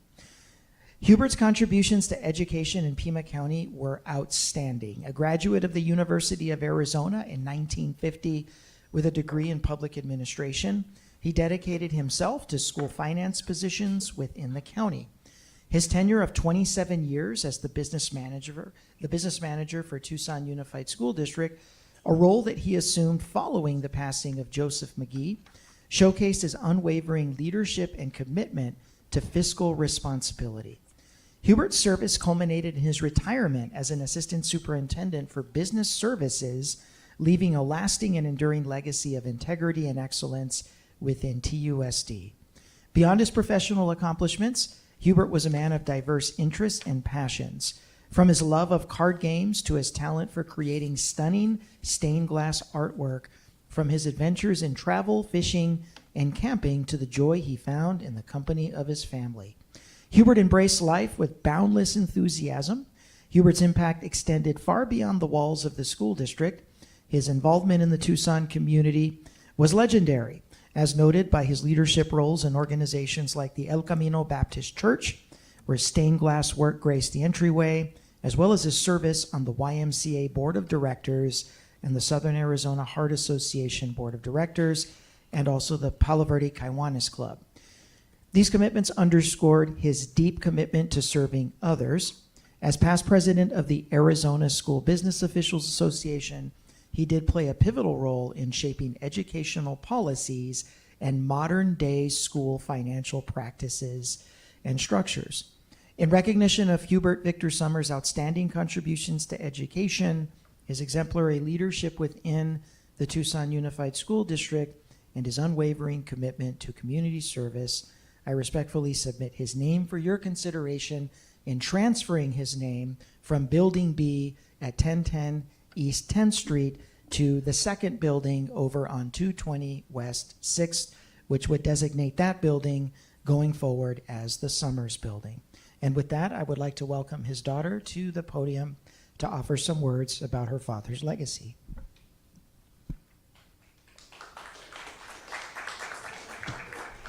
I hope I get through this. Dr. Ravi Shah, members of the governing board, Dr. Trio, Mr. Ross. I am here representing the family of Hubert V. Summers. Who knew? Hereafter referred to as Dad. We wish to express our thanks and appreciation for honoring Dad's extinguished career in the Tucson Unified School District, or as he would have said, District Number 1.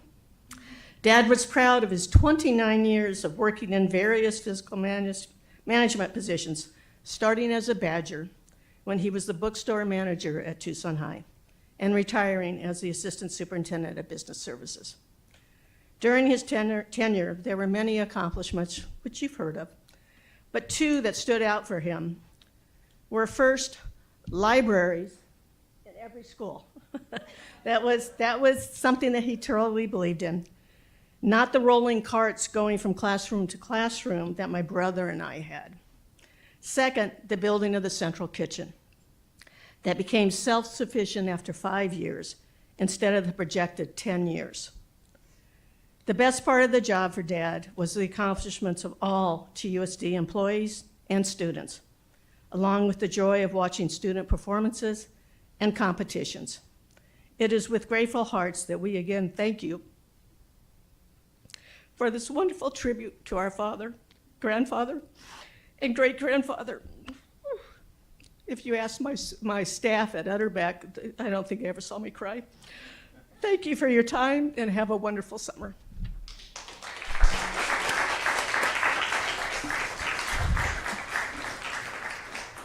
Thank you for that heartfelt dedication there. I'll move the item. I'll second. Item moved by myself and seconded by Ms. Ekstrom. Governing board members, any other comments? Go ahead, Ms. Shaw. I just want to thank Dr. Trujillo and the family of Mr. Summers for talking to us about his legacy, all of his work. And I am very happy that we'll be carrying his name over to our new building. All those in favor say aye. Aye. Item passes 5-0. Thank you.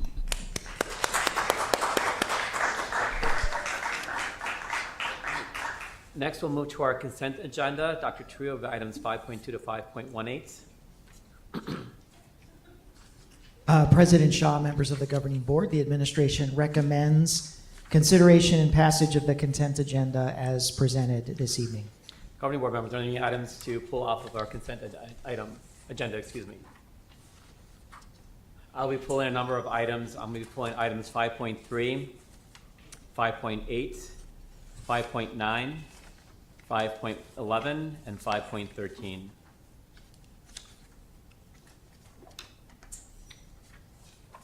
Mr. Romero, you had your hand up? Yeah, I'm sorry. 5.6, please. 5.6, okay. Any other items? All right, so I'll move the remainder of the consent agenda, including 5.2, 5.4, 5.5, 5.7, 5.10, 5.12, and 5.14 to 18. Item moved by myself and seconded by Ms. Ekstrom. All those in favor say aye. Aye. Aye. Item passes 5-0. All right, next we'll go on to 5.3 then, approval of supplemental materials, systematic instruction and phonological awareness, phonics and sight words. So I pull that item, and I understand this is for move on with reading program for phonological awareness.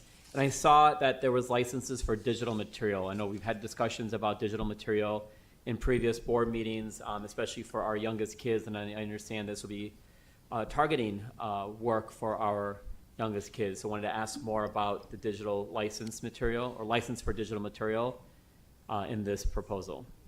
Yes, I'd like to welcome Dr. Flory Hewitt, our Assistant Superintendent for Curriculum Instruction, to speak to this item. Dr. Hewitt?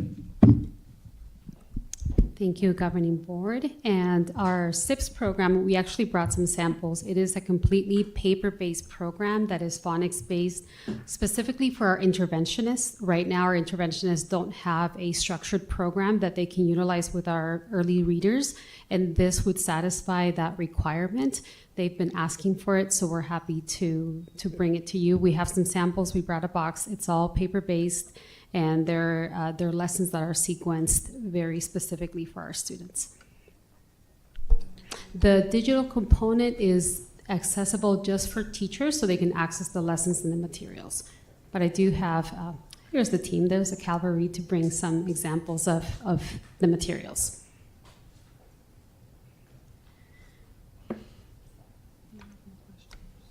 Okay, so all the digital materials, all the licenses are for the teachers, not for the students to access? Correct, correct. Okay. All right, thank you for bringing the materials, and we can pass those out, Yes. and then I'll move the item unless there's any other questions from the governing board. Go ahead, Mr. Romero. So quick question on that. Has this been used at any of our schools so far, or is this something brand new to all of our schools? It is brand new for our schools, and because we have our new interventionists at our schools, this is going to help them have materials in the curriculum to support their instruction with small groups. Are we doing any other programs that are similar to this that we're overlapping? No, we don't. We have our iReady platform, that's the digital one that we'll bring next week, but it doesn't overlap. This is more one-on-one instruction directly with students, not computer-based. Okay, and so are we looking then to replace what we currently have, or is this just addition, as Selig says, supplemental to and help those that are struggling or having trouble, keeping this information? Yeah, so actually with our interventionist initiative, one of the challenges we've had is that our instructional model didn't have the materials to support it, and this will satisfy that need that we have with our interventionists for reading. So it'll help have something a little more structured for them. We have offered, of course, the iReady for 15 minutes 3 times a week, and then they provide that instruction with our small groups, but they needed something a little more sequential that has a progression and more structured, and that's why we're bringing this forward. And is this more directed for our primary grades? I do see it says K-8 here, but are we focusing heavy on them, or is it everyone all together? This is for our elementary grades based on the Move On One Reading Grant. The requirements is K3, right, Michelle? K8.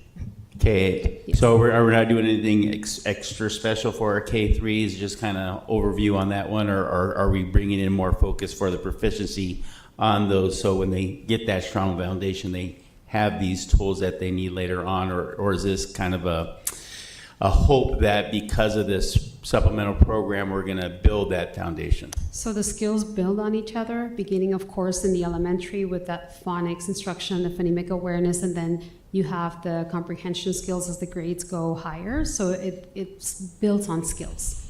Okay. All right, thank you. Go ahead, Ms. Exton. Did I hear that they are on iReady in their intervention groups? In what we've recommended as part of our intervention program is that they can use iReady as part of that for progress monitoring throughout their intervention. But we really want to make sure that there is direct instruction for our interventions, because we know, based on research, that one-to-one small group direct instruction is more effective. So then, yes, they are on iReady when they're pulled out or in classrooms? Every school has a different model, so it could be that iReady is part of that to do the progress monitoring, but it's not necessarily what all of our schools do. Some schools do, for example, walk to read, so then they split up their groups based on skill, and they'll go directly to that interventionist or to another teacher to practice the skills.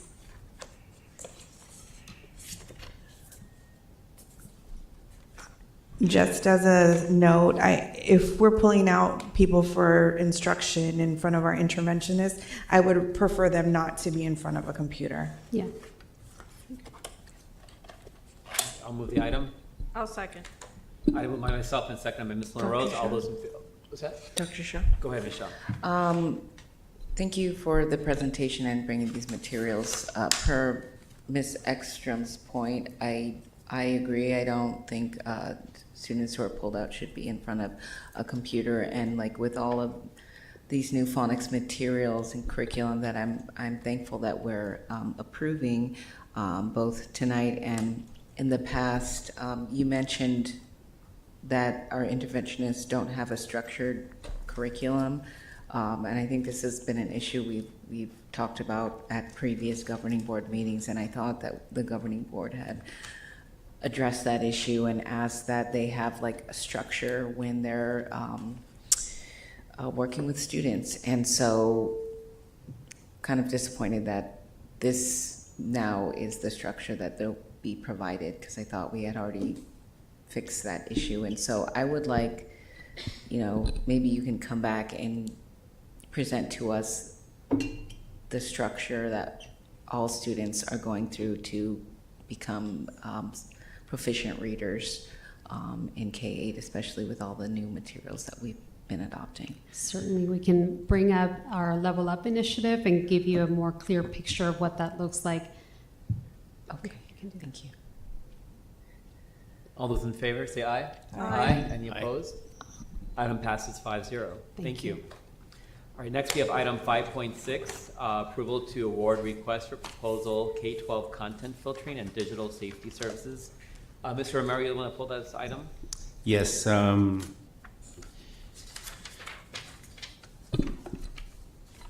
Just wanted to get some answers in regards to, again, the need for this content filtering digital safety services. Thank you very much, Mr. Marty. Yeah, sure. Board Member Romero. Content filtering is what we use for security and safety for our students and staff pretty much since the 90s, since the inception of the internet. What content filtering does is organizes and monitors areas where we are protecting our students. Example, adult sites, weapons, drugs, alcohol, gambling, all the stuff that a student should not have access to. And that also goes for staff. Content filtering is another form of a firewall where you protect students from being hacked and malware and viruses. So anywhere within our school district, our students and staff are protected, but also when they take their laptops home, since the COVID era, they're protected over there as well because they're under the umbrella of protection of the content filtering and the firewall. Now, are we then, when we take those laptops back, then we're usually updating these things on all of our different devices? Yeah, it updates in the cloud, so Okay. it updates anything that is within TUSD boundaries. Have we had any big issues that we've seen, or have we been able to alleviate even having those because of having this program in place? No, this is a protection. Without it, we cannot run our system. So this is like any safety for a building. This is like the key to your door to your house, right? So nobody can get in and do any damage.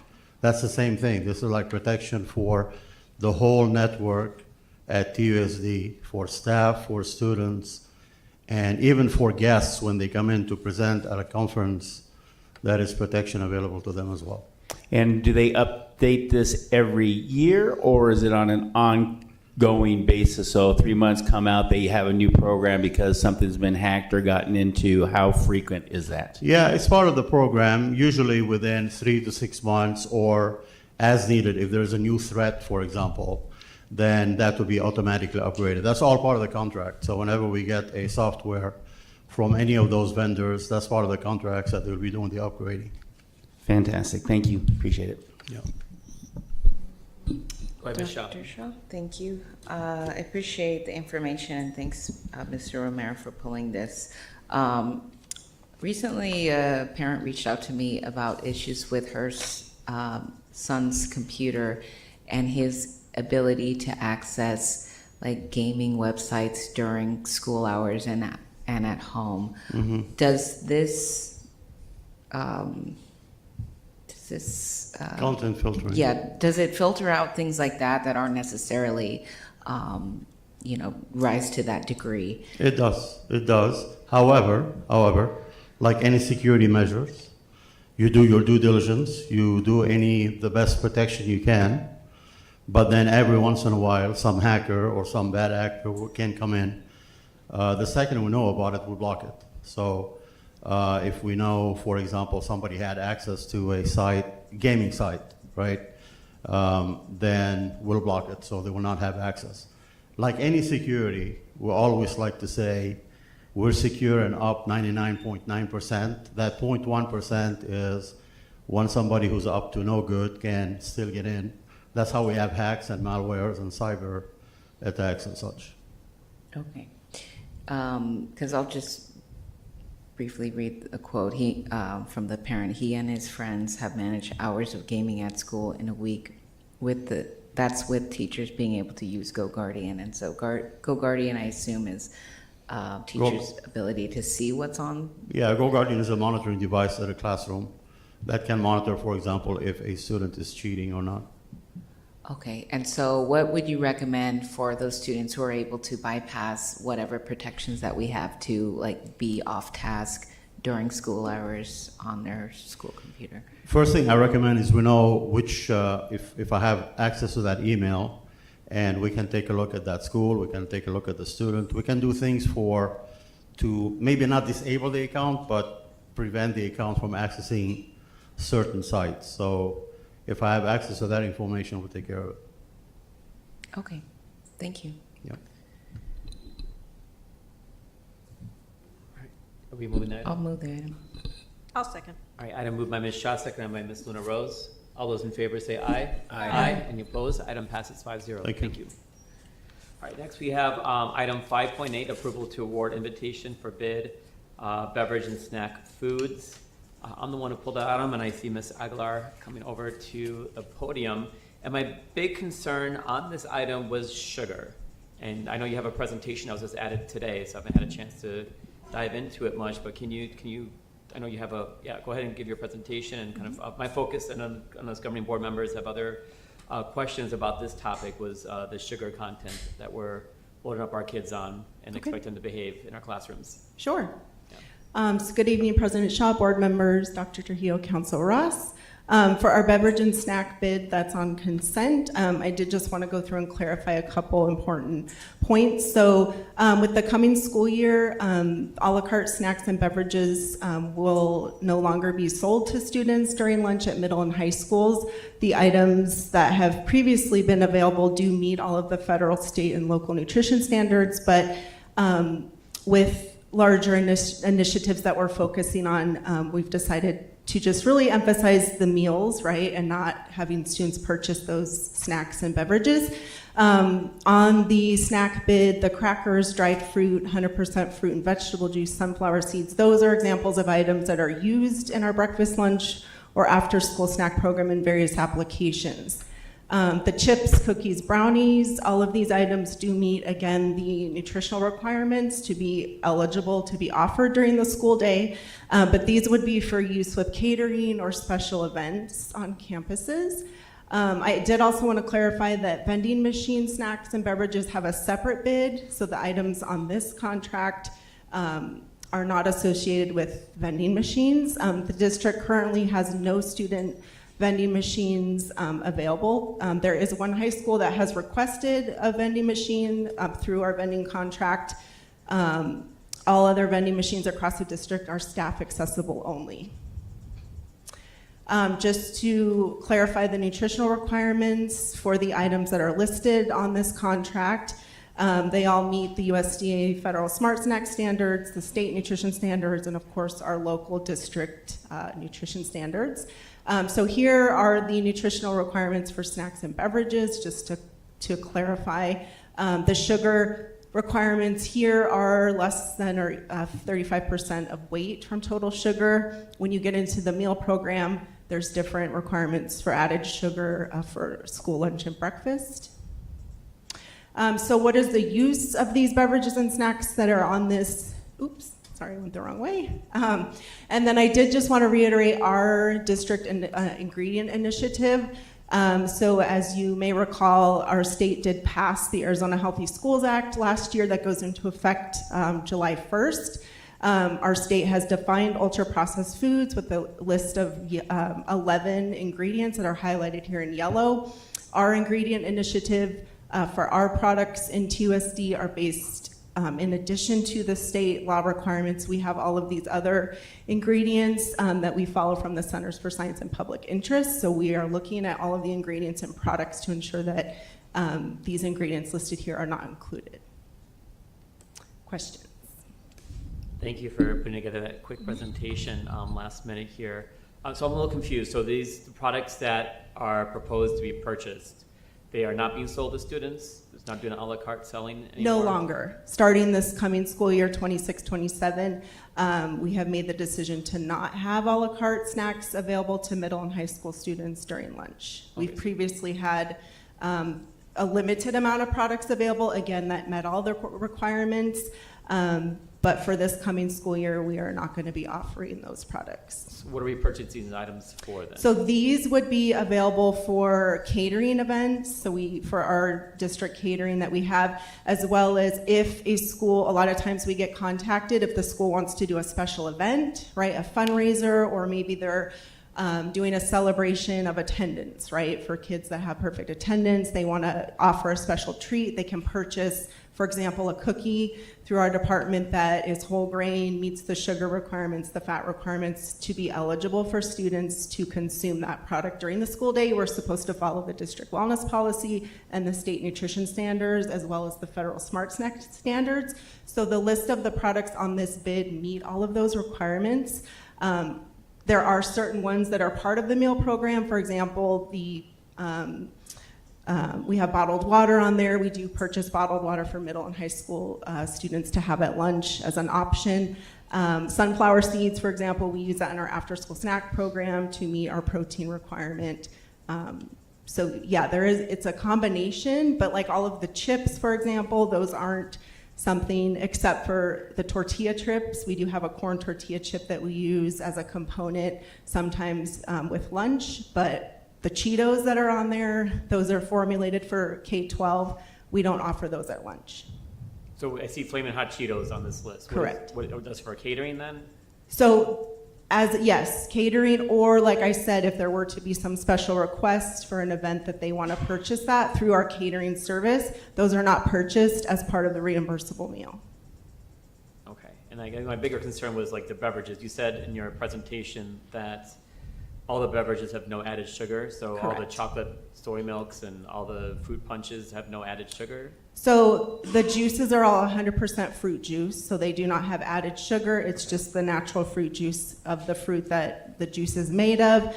The soy milks and flavored milks, those are for dietary accommodations. So for students that are lactose free, we do have milk substitutes that do meet the requirements. The National School Lunch Program has the less than 10 grams of added sugar for those flavored milk substitutes. So yes, I those see meet like those. some of the chocolate milks, like chocolate soy milks, have up to 21 grams of sugar. So ours don't have that much sugar. They do not. We're not allowed to offer that. Okay. Governing board members, any other questions? Dr. Shaw? Go ahead, Ms. Shaw. If you can go back a slide, slide 4, the unwanted list of ingredients, including artificial colors, titanium dioxide, and others, we're not purchasing any items that have any of the unwanted Correct. ingredients. That is And correct. the watch list and the allergens, obviously there's some on the watch list, like, because it has added sugar for certain Correct. items, but we're trying to be careful with purchasing food that is on the watch list. That is correct. So yes, as you pointed out, added sugar that's a challenge, right? That's something, but it is something that we look at, right? So if we're looking at an ingredient, the labels now require the added sugar to be separate. There are added sugar thresholds now for National School Lunch and Breakfast programs, so we are monitoring that. Nitrates, for example, things like that. If take a hot dog, right? Like we're looking at that. If there's a clean label hot dog, we're selecting that versus something that would contain the nitrate. Okay. And then if we're not allowing students to purchase single items anymore, are we notifying parents that there's this change? So they can purchase entrees if they want. So meals are free. So we're really trying to encourage students to participate in the meal program, right? I would much rather have a student consume a meal than purchase a bag of Cheetos that meet the nutritional requirements, right? And to be honest, the volume, when you look at the amount of snacks that we were selling across an entire school year, it wasn't a tremendous amount in terms of impact, right? So most of our students are participating in the meal program. We do see higher interest at the middle schools because I think it's exciting to them. They come out of elementary and they get to middle school and they can buy a bag of chips or a cookie. But it's something that we've just decided with our wellness committee as well and just other initiatives in our department that if we're expecting, and now with the state law, right, the different clubs and other things can't sell these kind of products or have them available to students, even though our products meet the requirements. I don't think it's very consistent messaging. Like, why can you buy a bag of chips during lunch, but we can't sell it, to students for fundraising? So I think in the spirit of wellness for our students and our environment of the schools with health and wellness, it makes sense to not offer those a la carte. Thank you. Mm-hmm. Go ahead, Mr. Romero. So does this also mean, so like football games and basketball games and volleyball games, those things are not being able to be sold during those games? So the Healthy Schools Act applies to things before, during, and directly after the school day. So a public event for like a football game is different. But the caveat, and I can turn to Council Ross to clarify if I misspeak, but my understanding of it is that if it's purchased with district dollars, right, state or federal dollars, it has to follow these laws. But if it's an outside funding source, then that would be something different. So like if the PTO or something like that bought a bunch of these things to sell at a, like you said, fundraiser, they're able to do that. Correct. As Got long it. as it's not during the school day or before school or directly after. All right. And is it possible, though, if the kids are not getting that option, they can throw these things in their backpack and take them to school? Correct. This state law does not restrict anything that a parent is purchasing or that an individual student is bringing. Correct. Do we think we're going to have any, bathroom hot Cheeto breaks that we're going to be needing to look at, or as far as those types of things go? Yeah. I just, hey, I got to have my hot Cheetos, maybe in the bathroom. The black market for hot Cheetos. Takis. Yes, that's going to happen. Yeah, I'm glad governing board member Ekstrom said Takis. Our number one challenge is the QT and the Circle K. I think you've heard Director Aguilar and our wellness committee, they're doing everything possible to tighten up at lunch, and I love the initiative of just prioritizing the meal and getting rid of the a la carte snacks. But the QT contraband and the Circle K contraband coming in with the sugary drinks and the Takis and the Funyuns, yeah, that's a big challenge for us. If I could just say, my daughter's third grade teacher, she said no powdery chips. So that's how they got away with not bringing it. So kudos to Miss Sam. So yeah, I was just kind of curious, again, if, kids can still bring in those things, we're going to have bigger issues. I guess we'll see those things. But again, it's good to know, at least the public know, that we are promoting more of a healthier student lifestyle when it comes to the food and not just snacking, because I think we've seen so many kids that's just all they do, and they skip the whole process of the reason for having a meal, and not just to snack on and have that energy burst and then crash. And I know that probably also assists in their attention span and their learning by not being, with a healthy food regimen. So I want to say thank you, and I know Dr. Shaw's been doing a lot towards this to make sure our kids are eating healthier as well. So thank you for the work you are doing. Thank you. I'm curious. I'm excited to see what the Wellness Committee will work with and put together. So I'll move the item. I'll second. Item moved by myself and seconded by Ms. Luna Rose. All those in favor say aye. Aye. Aye. Item passes 5-0. Thank you. All right. Next, we have item 5.9, approval to award invitation for bid education aids and materials. I pulled this item. I didn't know what we were voting on. We're voting on $4 million over 5 years, and all I see in the materials were just broad categories of language arts, laminating supplies. So I didn't feel comfortable voting on this without any more details. Yeah, so board members, we put out an invitation for bid to vendors in order to respond to different items that schools and departments purchase. So in order to essentially make it quicker for schools to make purchases for educational materials and aids, rather than them having to go through individual procurement processes, we actually ask vendors to basically say, here's what we're looking for. So like Drachman, maybe looking for Montessori materials. Montessori materials is one of the items that's in here. So then we ask vendors, can you respond to the fact that we need these types of Montessori materials or science materials or fine arts materials? And so it allows schools and departments to essentially make purchases from these list of vendors who responded to the invitation for bid without having to go through a lengthy procurement process, especially if they're going to buy, if they're going to use title dollars to spend, $30,000, $40,000, $50,000 on a specific item, they'd have to go through a more rigorous individual process just to buy, a set of Montessori classroom materials at Drachman. So what we're asking for is approval to essentially approve these lists of vendors who responded to our bid invitation and responded to the various materials that are part of that contract. Okay, thank you for that clarification. Any other question on this item, governing board members?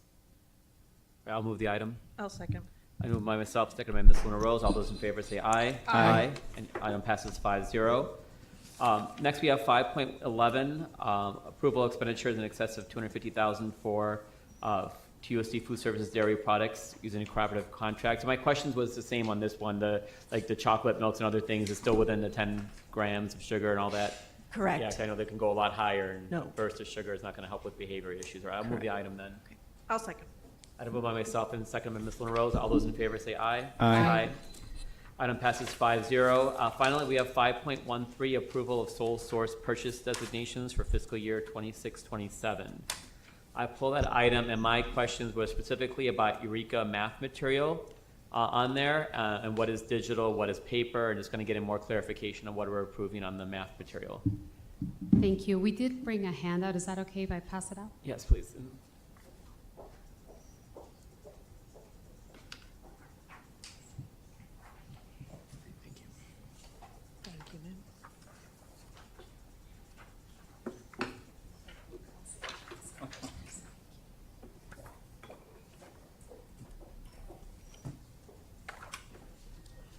Okay, so with that, we'll welcome your questions, but our Eureka digital platform, as you can see on the handout, is essentially, it supports 4 main purposes. The first one is a digital resource library where teachers can access their lessons. They have slides that they can access problem sets, classroom materials, sample solutions, etc. It also has another component, that's the assessment piece. This is probably the most utilized. 85% of teacher platform use is for topic quizzes, and this is really great because that means that they're consistently monitoring how students are performing through the digital platform. The other piece is our Math Catalyst, and what this is our intervention for math. It's supplemental, and it allows teachers to access the resources that are designed for specific interventions. And then for students, the student assessment platform, it's only an assessment platform, so they can digitally access their scored results item by item. They get feedback, and it has summaries of their performance. So you'll see on that first page that throughout the district, about 44% of our teachers use that digital platform. About 32.8% of our students are using the platform for the assessment component. This is not a plug and play where students get instructed by some digital tool. It's more used for the assessment piece. And then we have a list of how teachers use the platform. As you can see, the most utilized way is through the resource library. About 23.28, that's what's accessed the most. And then on page 2, you'll see the uses for our students where they utilize it for the assessment component. Then you see a breakdown of the different components of the digital platform that they use. So also on page 2 at the very bottom, you'll see how students experience the platform. So you'll see, for example, they have a portion that's called My Work, and that's where they complete those assignments, the assigned assessments. So teachers have to assign the assessments digitally, and then they are also able to look at their scores once they finish those assessments, and they can also access lesson level materials like problem sets, and there's also a really great resource for families that they can access that gives them, this is what we're looking at, for example. And on page 3, you'll see an example of what that looks like. So I know it's like font 5, but you'll see that it has little tabs on the top that says My Work, and the student can see how they're performing. So it's really, for students, it's an assessment piece that they can access through this tool, not a plug and play. So then you see some of the schools with highest platform engagement listed there, and then some summary points for you all.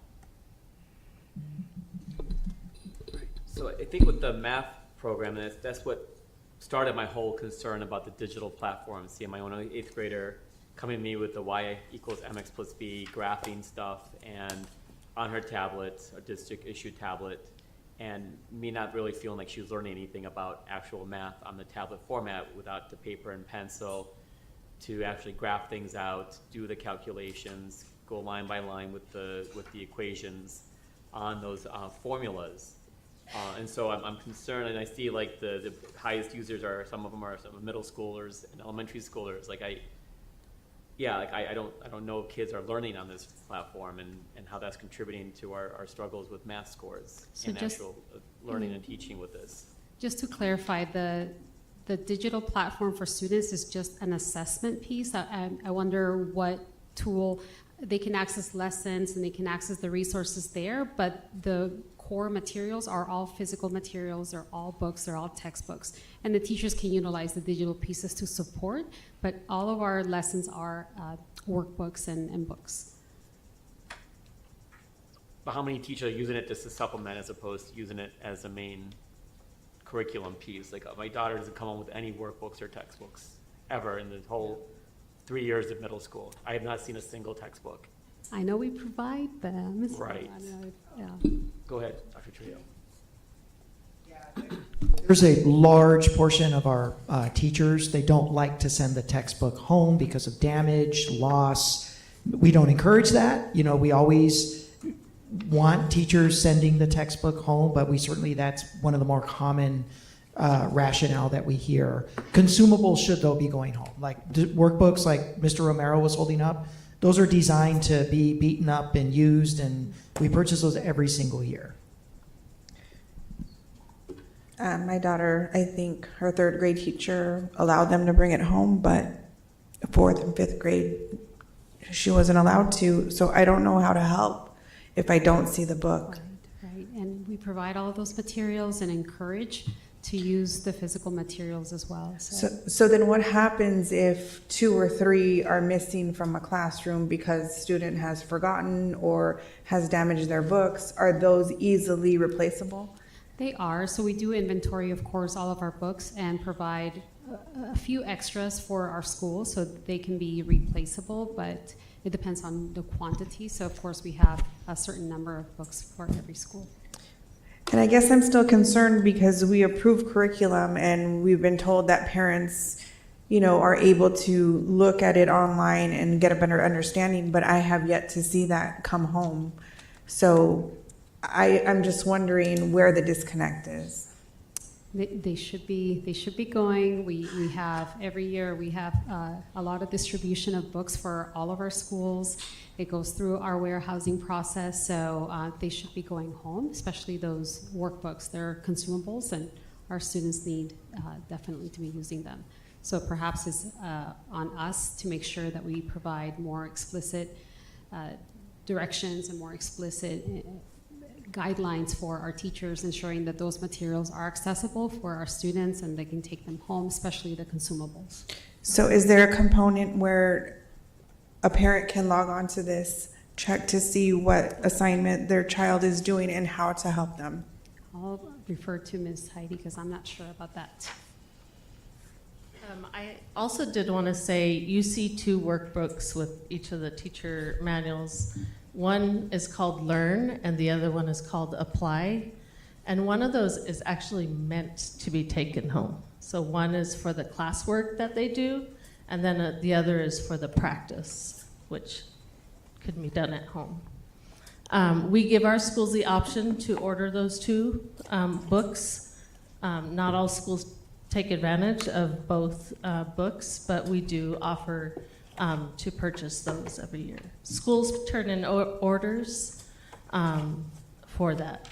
So on the students' digital platform, there is, and you can kind of see it in this font 5 that Lori was talking about, there is a family tab under the students' digital access, and there it goes specifically to the lesson, like here's, you know, what your child is doing in this lesson and how to support them. So then my child can log into Eureka and find their assignment? Uh-huh. Okay, I don't think that's being dictated to parents from teachers or administration.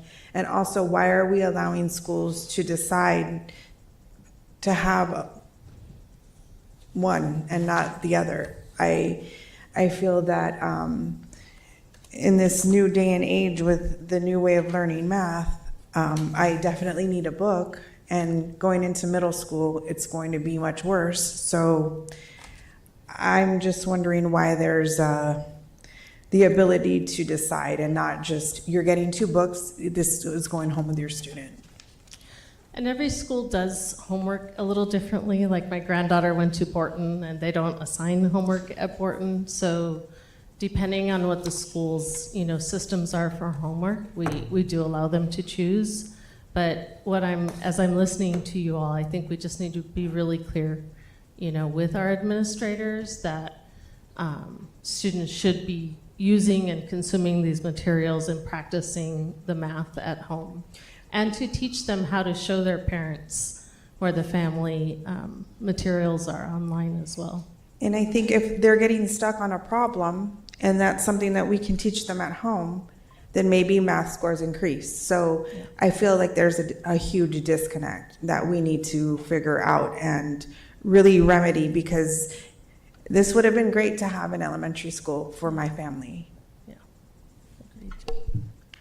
Before we continue on this form, was there any other items on, this was a lot of different items on this. My only concern on 5.13 was this Eureka math material. Was there anything else?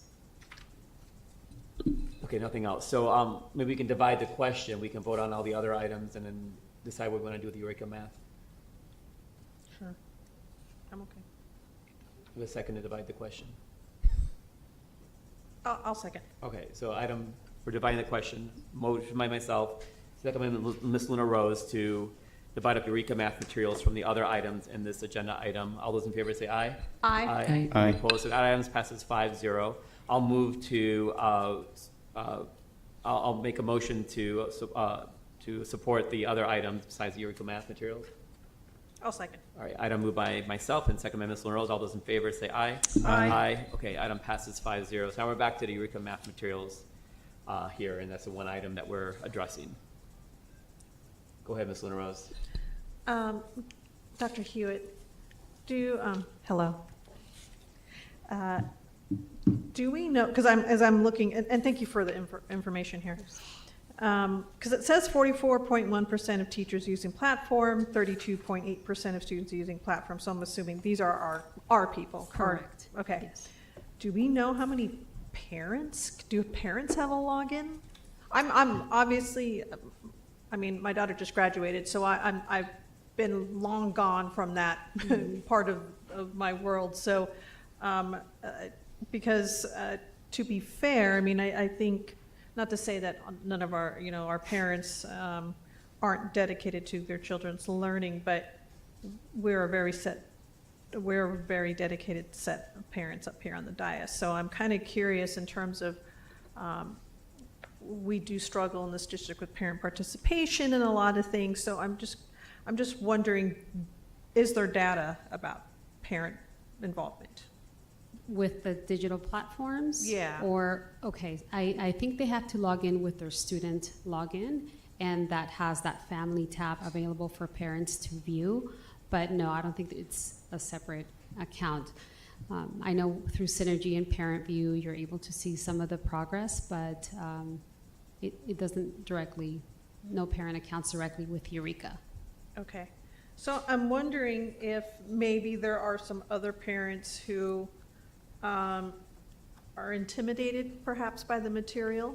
And I don't know how, I know things get sent out at the beginning of the year, but I think maybe if there's reminders within whatever classroom platforms they're using to connect with their parents, there's something to remind the parent once a week or bi-weekly or something like, remember, please log in. I don't know. It's just something that maybe having something like that would lessen some fears of what our kids are learning in the classroom, Yeah, and how that relates to their testing scores. I think a lot of that has to do too with the school culture and the newsletters they send out and the updates, and then the relationship that teachers have with their parents, making sure that they're informed as well. The great piece about Eureka is that family component, it's really helpful. It does help families see what lessons their students are looking at, how they're progressing, but maybe we need to do more information and education on how it works and how to make it more accessible for our families.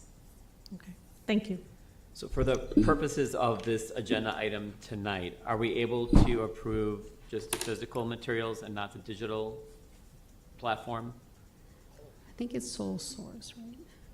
Go ahead, Dr. Trio. I would have significant concerns about cutting teachers off from the digital lesson planning resources. I would have to advise against that. I understand where you're coming at with students, but Eureka Math is the district's math curriculum, and our teachers do rely a lot on the online tutorials and the online resources that are available for math. Please also remember, we only have certified math teachers at the secondary level.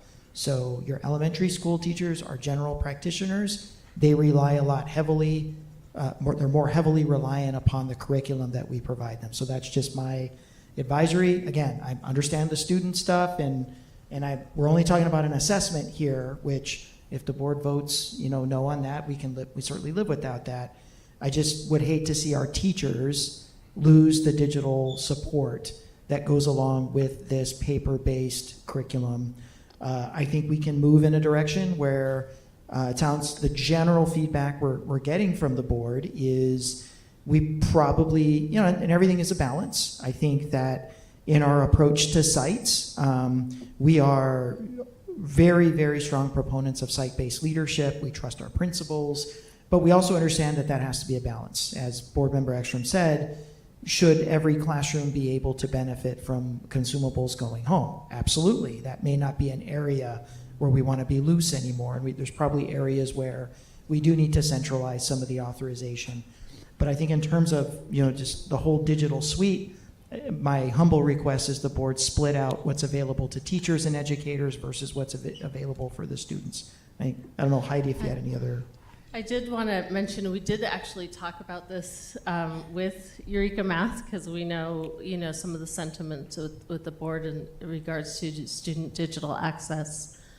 There are ways that we can turn off access to students and leave the access on for teachers if that is a direction that we want to go. But I agree completely with Dr. Trujillo, taking away those tools from the teachers, and it would take away a whole access to the intervention and diagnostic, which our RTI interventionists are going to need next year. That's the adults. The adults. It's teacher-led. The intervention program, kids never get on a computer for it. It's all teacher-led lessons. Dr. Shaw. Go ahead, Ms. Shaw. Go ahead. Thank you. How long have we utilized Eureka Math as a district? Going back to when it was New York, right? Yeah, going way back to when it was Engaged New York, actually, when Steve Holmes was here. 14, 15. It's been a good 10, 11 years. Okay, and it's evolved, it's changed, Right. because we just adopted Eureka Math Squared maybe 3 years ago. Is it effective as a curriculum program? I mean, really, I don't think we've seen great improvements in our math proficiency scores. So different grade levels have different levels of achievement over the last 10 years. Some grade levels have been fantastic, others have been stagnant. I think there are so many other variables, like the system itself does not require highly qualified math teachers at the elementary level. There's no state requirement that you have 30 university hours or more of mathematics instruction until you get to middle school and high school. So that's a huge issue. You have non-certified practitioners that's everywhere. That's not just TUSD, that's the state of Arizona. So I think that's barrier one. I think barrier number two is, of course, the traditional teacher turnover that happens. I think we have to look at those things first. You can get any number of curriculum in here, you're still running into those two big issues.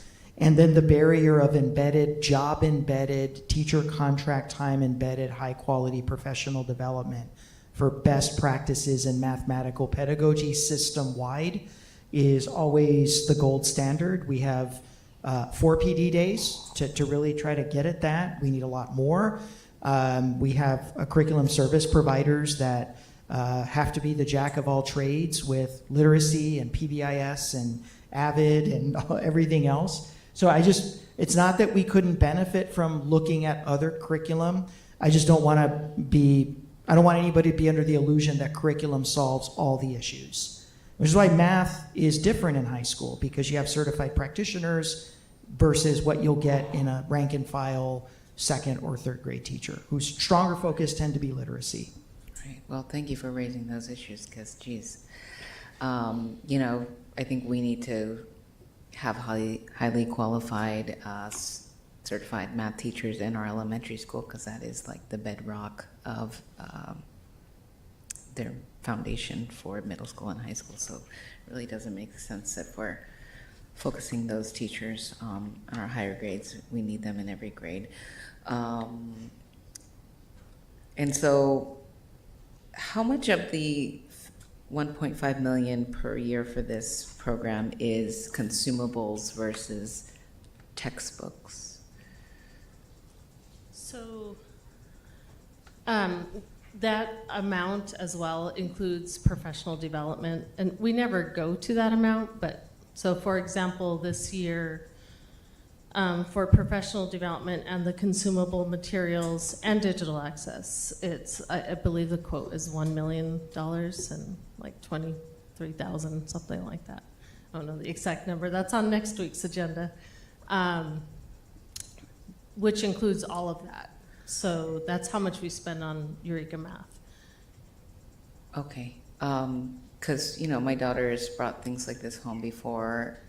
Throughout the years, she's going into 8th grade now, and many of the times a book like this would be filled up 20% of the way, maybe 50%, never fully consumed. And so because math is a subject that is not changing really, I wonder if it would be better for our budget to just purchase textbooks, have students do problems within the textbooks. Like last year, probably the first year that my daughter brought a math textbook home, she has one at school and then she has the same one at home, so she doesn't have to do the back and forth. And so I just wonder, thinking long term, if it would be more sustainable for the environment and also our district budget to just invest in a textbook that students can reuse throughout the years, that has the math curriculum in it, that's high quality. We do that for a lot of our more advanced high school courses, but usually in the lower grades, they have, the pages that students will write in and draw in and organize their work in. I know that you've discussed school culture and, we give principals the ability to make decisions, but I think at this point, we need to make the decision that a book goes home with every child and, there's an option to order 2. That should just be the regular thing to do. If we want scores to change and, the ability of our students to learn better, we need to constantly change as a district and not rely on, well, that's not how school A does it and school C does it a different way. We really need to start changing with the times because it's obviously not working. So we have the assessment committee, which is a collaboration of our TEA and our curriculum leadership. And so I've asked TEA leadership in this next couple of months to really transform their work plan to focus on some of this digital platform, get the teacher feedback as we go into making decisions for the 27-28 school year. So I'm hoping that the DA team and our curriculum team can really vet some of this and give some good feedback. So as a governing board, as myself, kind of being a real downer on some of the digital platforms and the same feedback coming from my governing board colleagues, that we can get more feedback from the teacher group along with our curriculum leadership on this topic as we start making some changes in terms of what is accessible for our students. And so would it be possible to move this item for Eureka Math materials for the physical materials, the teacher digital platform, and the student platform just for TUVA?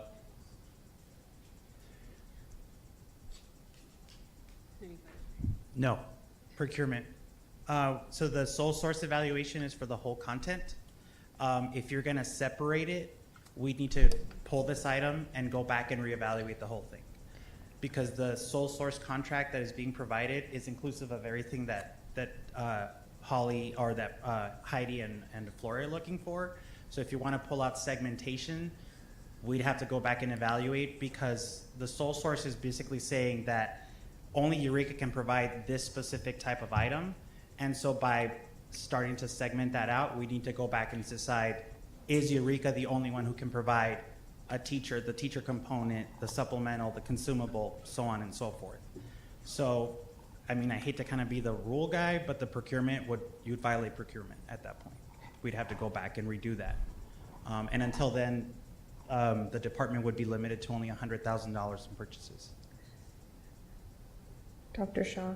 Go ahead. I think for now, I'm okay with approving this. It's just we need to start changing the way that we do things and the way that we communicate to our parents and to our schools. I understand school culture, I get it, but if I had known that I had the ability to have another book, you know, maybe my daughter would be a math genius, who knows? But it's something that we have to continually do, and I just feel like we're not doing that. We're just okay with what we have, and it's not working. So what is the will of the board tonight? Go ahead, Mr. Romero. So, kind of to piggyback with Ms. Ekstrom was saying, again, I don't think we need to throw the baby out with the bathwater here, but what she did bring up, and I don't think what you're talking of, correct me if I'm wrong, that we're really worried about so much the digital platform and having people collaborate together on that one. What we're looking at is when Ms. Fox gives us these things and we talk about proficiencies and things of this nature, are we getting a return on this investment? Are we using our resources best with all the money that we're spending? Why are we not, I understand different communities run their schools a little bit different, but consistency, if a child leaves from second grade on the east side to second grade on the west side, it's two different type of books or they're reading, they're taking this home at one school and they're not taking it home at the other. I think what she's talking about is more of the root of what's going on, not necessarily the criteria we're using, but we need to change that and getting more of this in front of our parents that want to be involved with our students.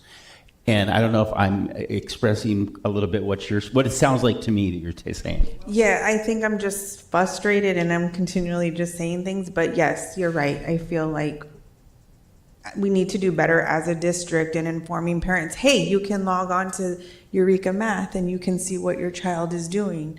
Or, hey, here's the book for this, this quarter. Because I think they get like 4 different books a year. Well, I think, but, like my daughter would come home when this book is done and bring it home. So then I then see what she has been doing. But then she's like, hey, Mom, we learned this equation, and she's trying to describe it to me. And we're not able to communicate because I don't know what she's learning. Right. Right, and I think that goes along different, this conversation I don't think is going to finish here tonight, but I think it's a good way to start a conversation on being better as a district and being consistent within the district. And I agree with Mrs. Ekstrom on that. If we decide to go that route, I would definitely be interested. So what's the will of the governing board tonight? I'll move the item. Yes, and I'll second. And I would just like to say, I appreciate all my colleagues' comments. I just think, school starts in 6 weeks, and I think it would be kind of a hard time to make serious changes right now since there's only a short amount of time. We've got a short window. Am I correct? Because teacher and induction and all of those things are going to be happening rapidly after the 4th of July, I'm assuming, so I would want to see this, but I just wanted to clarify, like, that's going to be happening soon, correct? Yeah, absolutely, and then the ordering of materials and things like that. Okay, all right. And when if this item passes, when would the materials come? They're supposed to come before June 30th, or no? Okay, Heidi has a better picture than me. So next week is when you'll actually have an opportunity to approve the purchase. Tonight is just saying Eureka is the sole source for providing Eureka Math Squared materials. Next week, we're coming back with the purchase. That purchase, we then generate the POs on July 1, and the teachers, those materials start shipping to schools in July. Okay, but hopefully before the Yes, first day of before school. the school year All right. starts, of course. Yeah. Okay, thank you. That was all I had, Dr. Shaw. All right, items moved by Mr. Romero, second by Ms. Luna Rose. All those in favor say aye. Aye. Aye. Item passes 5-0. Thank you. And I just want to thank you for the conversation and for the governing board. I think we've had this a couple of times now, and I think the curriculum team has heard the feedback from the governing board about our skepticism of digital material and student learning. So as we get more materials, as we get this committee going with the TEA group and looking at digital platforms, just know that we're approving this now, but it's not going to be forever. We'll definitely need some changes to how we're using digital materials for our kids. All right, we're going to move on to item 7.1, Code of Conduct Proposed Revisions for the 26-27 school year. Dr. Yeah, Trujillo. I'd like to welcome our Director for Student Relations, Anna Warmbrand, who, as usual, is rolling deep with her team, which is great. We get to meet everybody. But they've done some fantastic work on the Code of Conduct revisions, and I think Anna will be breaking the lead story about a major achievement this year with some of our disciplinary data. I'm going to turn it over to Anna to get us started. Point of information, Dr. Shaw, when is the call to the audience getting back on the agenda? Because I thought it was like after the appointments. After and, 7.2 is what the motion was. Like we have some folks in the audience who I'm sure would like to go home. I wonder if we can move up call to the audience. We have a lot of people in the audience also waiting for a code of conduct in the library program. That's true. There's only 5, I believe, people who need to speak. I don't know. I thought I was misled. I feel misled. No. Miss Borboa, I knew a couple more came in. How many more? So that would make it 7. Okay. Can we get 7.2 I thought would be at least before 7.1. I wonder if we can at least move up to 7.2 before 7.1. Are you making a motion, Mr. Yeah, I'll move to move 7.2 to the top of the agenda. And then have call to the audience directly after. I'll second. All right. We do have a lot of people here for 7.1 as well. How many staff members do we have here for that? All right, so we have 10 staff members waiting for 7.1 as well. How many members of the public are waiting for call to the audience? Yeah. Okay. Right, we have 7 speakers. That's another 21 plus potentially minutes. And we don't want to cover topics after 9 o'clock is what this governing board has stated in the past. So, I mean, we have a motion and a second. All those in favor say aye. Aye. All those opposed say nay. Nay.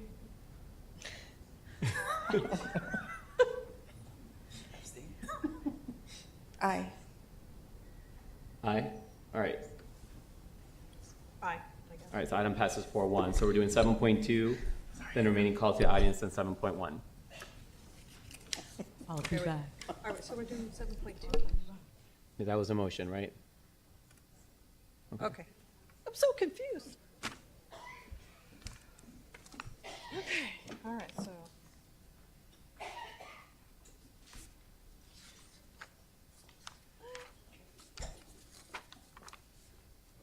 I'm back.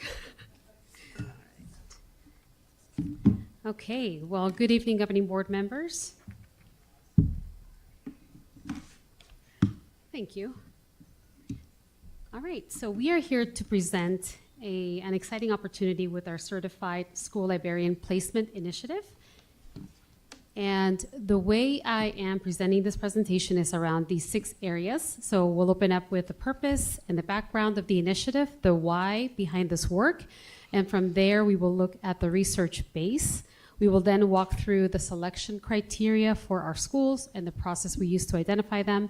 We will spend some time on the role definition and differentiation, which is a critical piece of clarity. And then we will close with our accountability framework and next steps, including what we're asking the board to do tonight. So once again, the purpose of this initiative is to fund and place 6 certified librarian positions identified based on the academic need with very clear instructional focus and measurable outcomes for our district with our district goals. These positions are going to be academically focused and in instructional roles, placed in schools where a certified librarian can directly support reading engagement, research skills, information literacy, and teacher collaboration. And is going to rest on the 3 pillars that you see on the screen. The first is going to be that literacy access, expanding that equitable access to high quality library services at schools that need it the most. The second is that instructional support, which will position the librarians as academic partners at each of the school sites. And the last piece is that measurable impact. So we're going to go ahead and build accountability from the start so the board can evaluate the return on this override investment over time.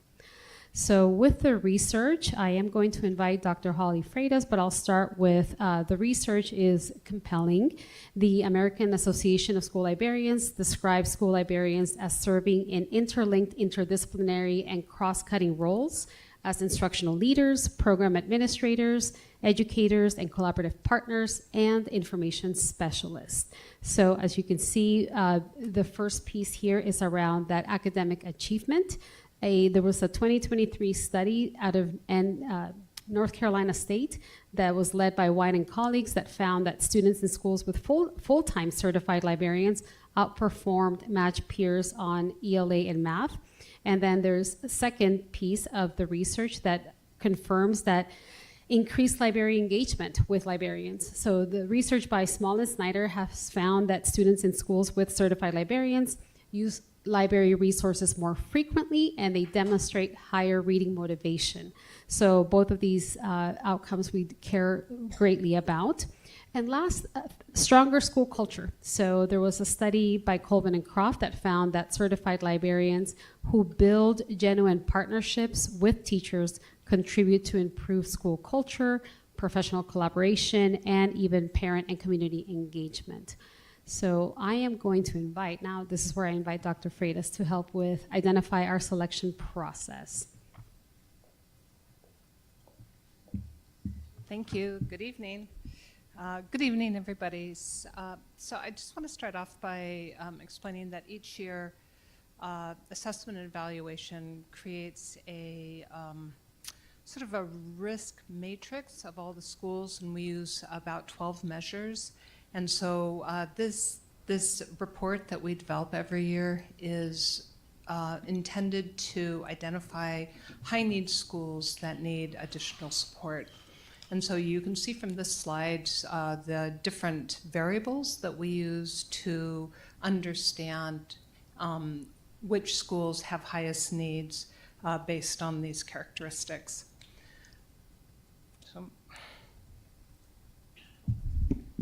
Okay, so some of those characteristics, you'll see the free and reduced lunch, English language learners, exceptional education, and so forth. So with that matrix, these are the recommended schools that we've identified based on this process. So we have Lawrence, is a K-8 school that has a high need. So this is one of our highest need schools in our district across multiple of those indicators. The next one is Morgan Maxwell, which also has high academic needs in performance. They have a lot of mobility and student support indicators that show that they need this support as well. Safford also has significant mobility and literacy access needs that make it a strong candidate. We have Dietz as well, with also elevated free and reduced lunch students, a large English language learner percentage, and also academic performance indicators that show that they would also benefit from a librarian.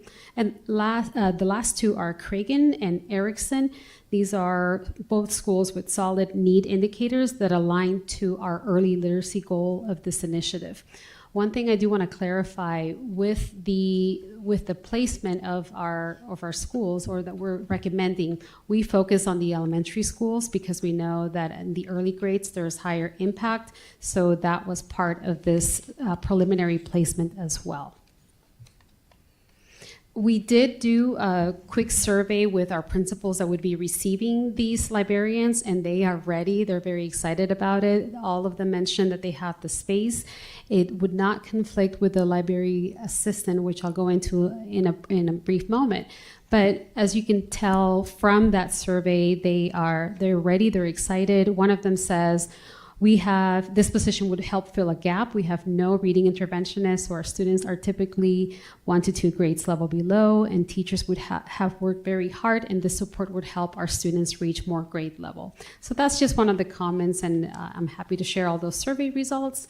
So the next slide just talks a little bit about the differentiation between the certified school librarian. I do want to clarify, in TUSD, I had to dig, the job description is actually called Library Media Specialist in TUSD, so just for that clarity. And as you can see on the slide, on the left is the scope of those certified school librarians. They are instructional responsibilities. So they promote that school-wide reading culture. They collaborate with teachers on curriculum. They connect lessons. They teach information literacy and research skills, developing academic programming aligned to school and district goals, curating instructional materials, tracking impact data, etc. On the right, you'll see the scope of our library assistants, which will remain at our schools. They are a classified position. They are more operational responsibilities with that circulation desk management, the shelving, inventory, clerical tasks, supervising students during those non-instructional time, processing materials. So these two roles, really, we see them as a complement to each other and not competing. And the certified librarians will not replace the library assistant. The librarian works above that operational layer as an instructional partner, and the library assistant helps sustain the daily functioning of the library. So both are necessary. We have reviewed the scope of the work very carefully against our existing library assistant job to ensure that there is no overlap.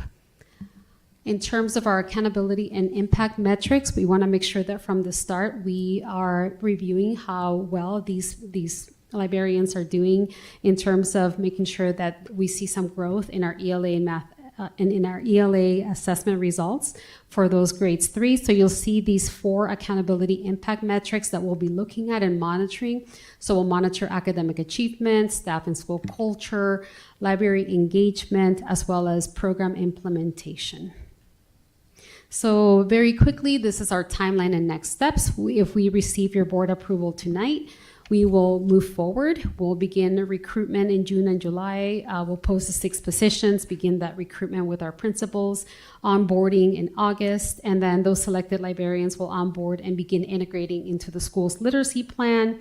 And then, of course, our year 1 begins in August with our launch, and we'll do a mid-year review in January and February, and in the spring provide the board with an annual report of the impact.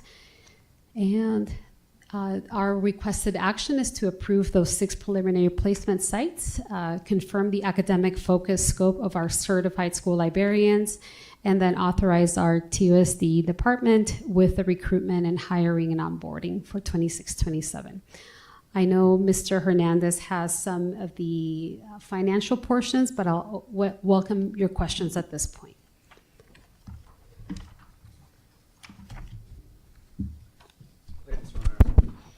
So of these schools that are being put in here, do you have the, I guess, we have the criteria going on through, do we have their scorecard that you can give to the board?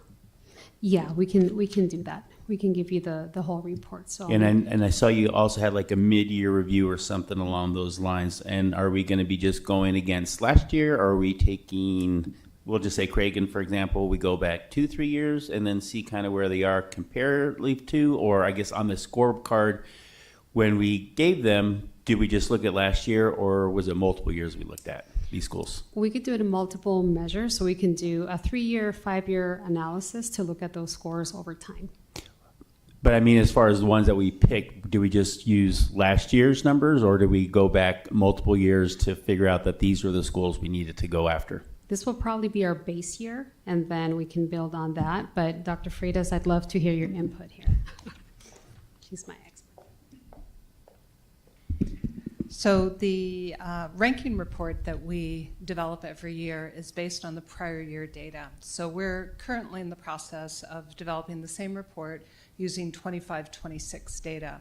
So the data that was used to identify these schools was 24-25 data. And my recommendation would be to use last year's the baseline before librarians were available to these schools, and then, over time, longitudinally see what the impact is based on the different 4 categories of measures that we have outlined above. So then do we have a second tier of schools if this, which I believe will be successful, that we're looking at next? Or are we just building that same criteria, bottom of the list, we add them to it? Or are we spreading it throughout? What's the long-term vision other than just right now? What are we looking out in the future? So with this ranking report, it's really not that schools are at the bottom or top of the list. It's what kinds of supports that schools need. And because these schools, all of them have elementary grades and all of them have literacy needs in particular, they were identified from this list. And I would imagine that we will be monitoring them very, very closely. And so if we see that there is a lack of progress in certain indicators, that they will need additional support. Now, as far as to make sure we, in recruitment that we're talking about, that we get the right people in place, do we have our existing librarians that we have, like, I know we have like principal mentors, do we have, if they're not an experienced librarian, do we have library mentors we're going to be using? What does that look like as well? How do we prepare them for success in this role? Yeah, that's a great question. And I think that's where that onboarding is going to be very important. But also, I do have that job description that we're going to look at closely and see, working with HR, if we need to make any adjustments. I know right now it does have pretty strict requirements, one of them being that library media endorsement.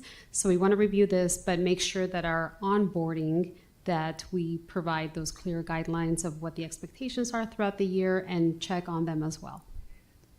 Okay, and I'm sure Ricky's going to get into the financial aspect of what we're looking for compensation, so I'll ask those questions later on.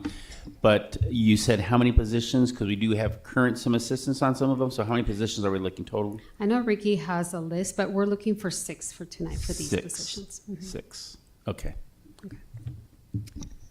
Question on, so the third requested action item here is authorize the CNI to proceed with recruitment, hiring, and onboarding. So what is going to be centralized and what's going to be done by the principals in the schools? Like what is your plan in terms of how that's going to be That's a great supported? question. I see this more as a collaboration with the principals. So the principals would be in charge of that hiring. We would help with the guidelines, the professional development, kind of what are the structures expected for the librarians and how we can support them as well. Okay. Yeah. Any other questions before we go ahead, Mr. Shaw? Let's see. So librarian assistants will be retained? Correct.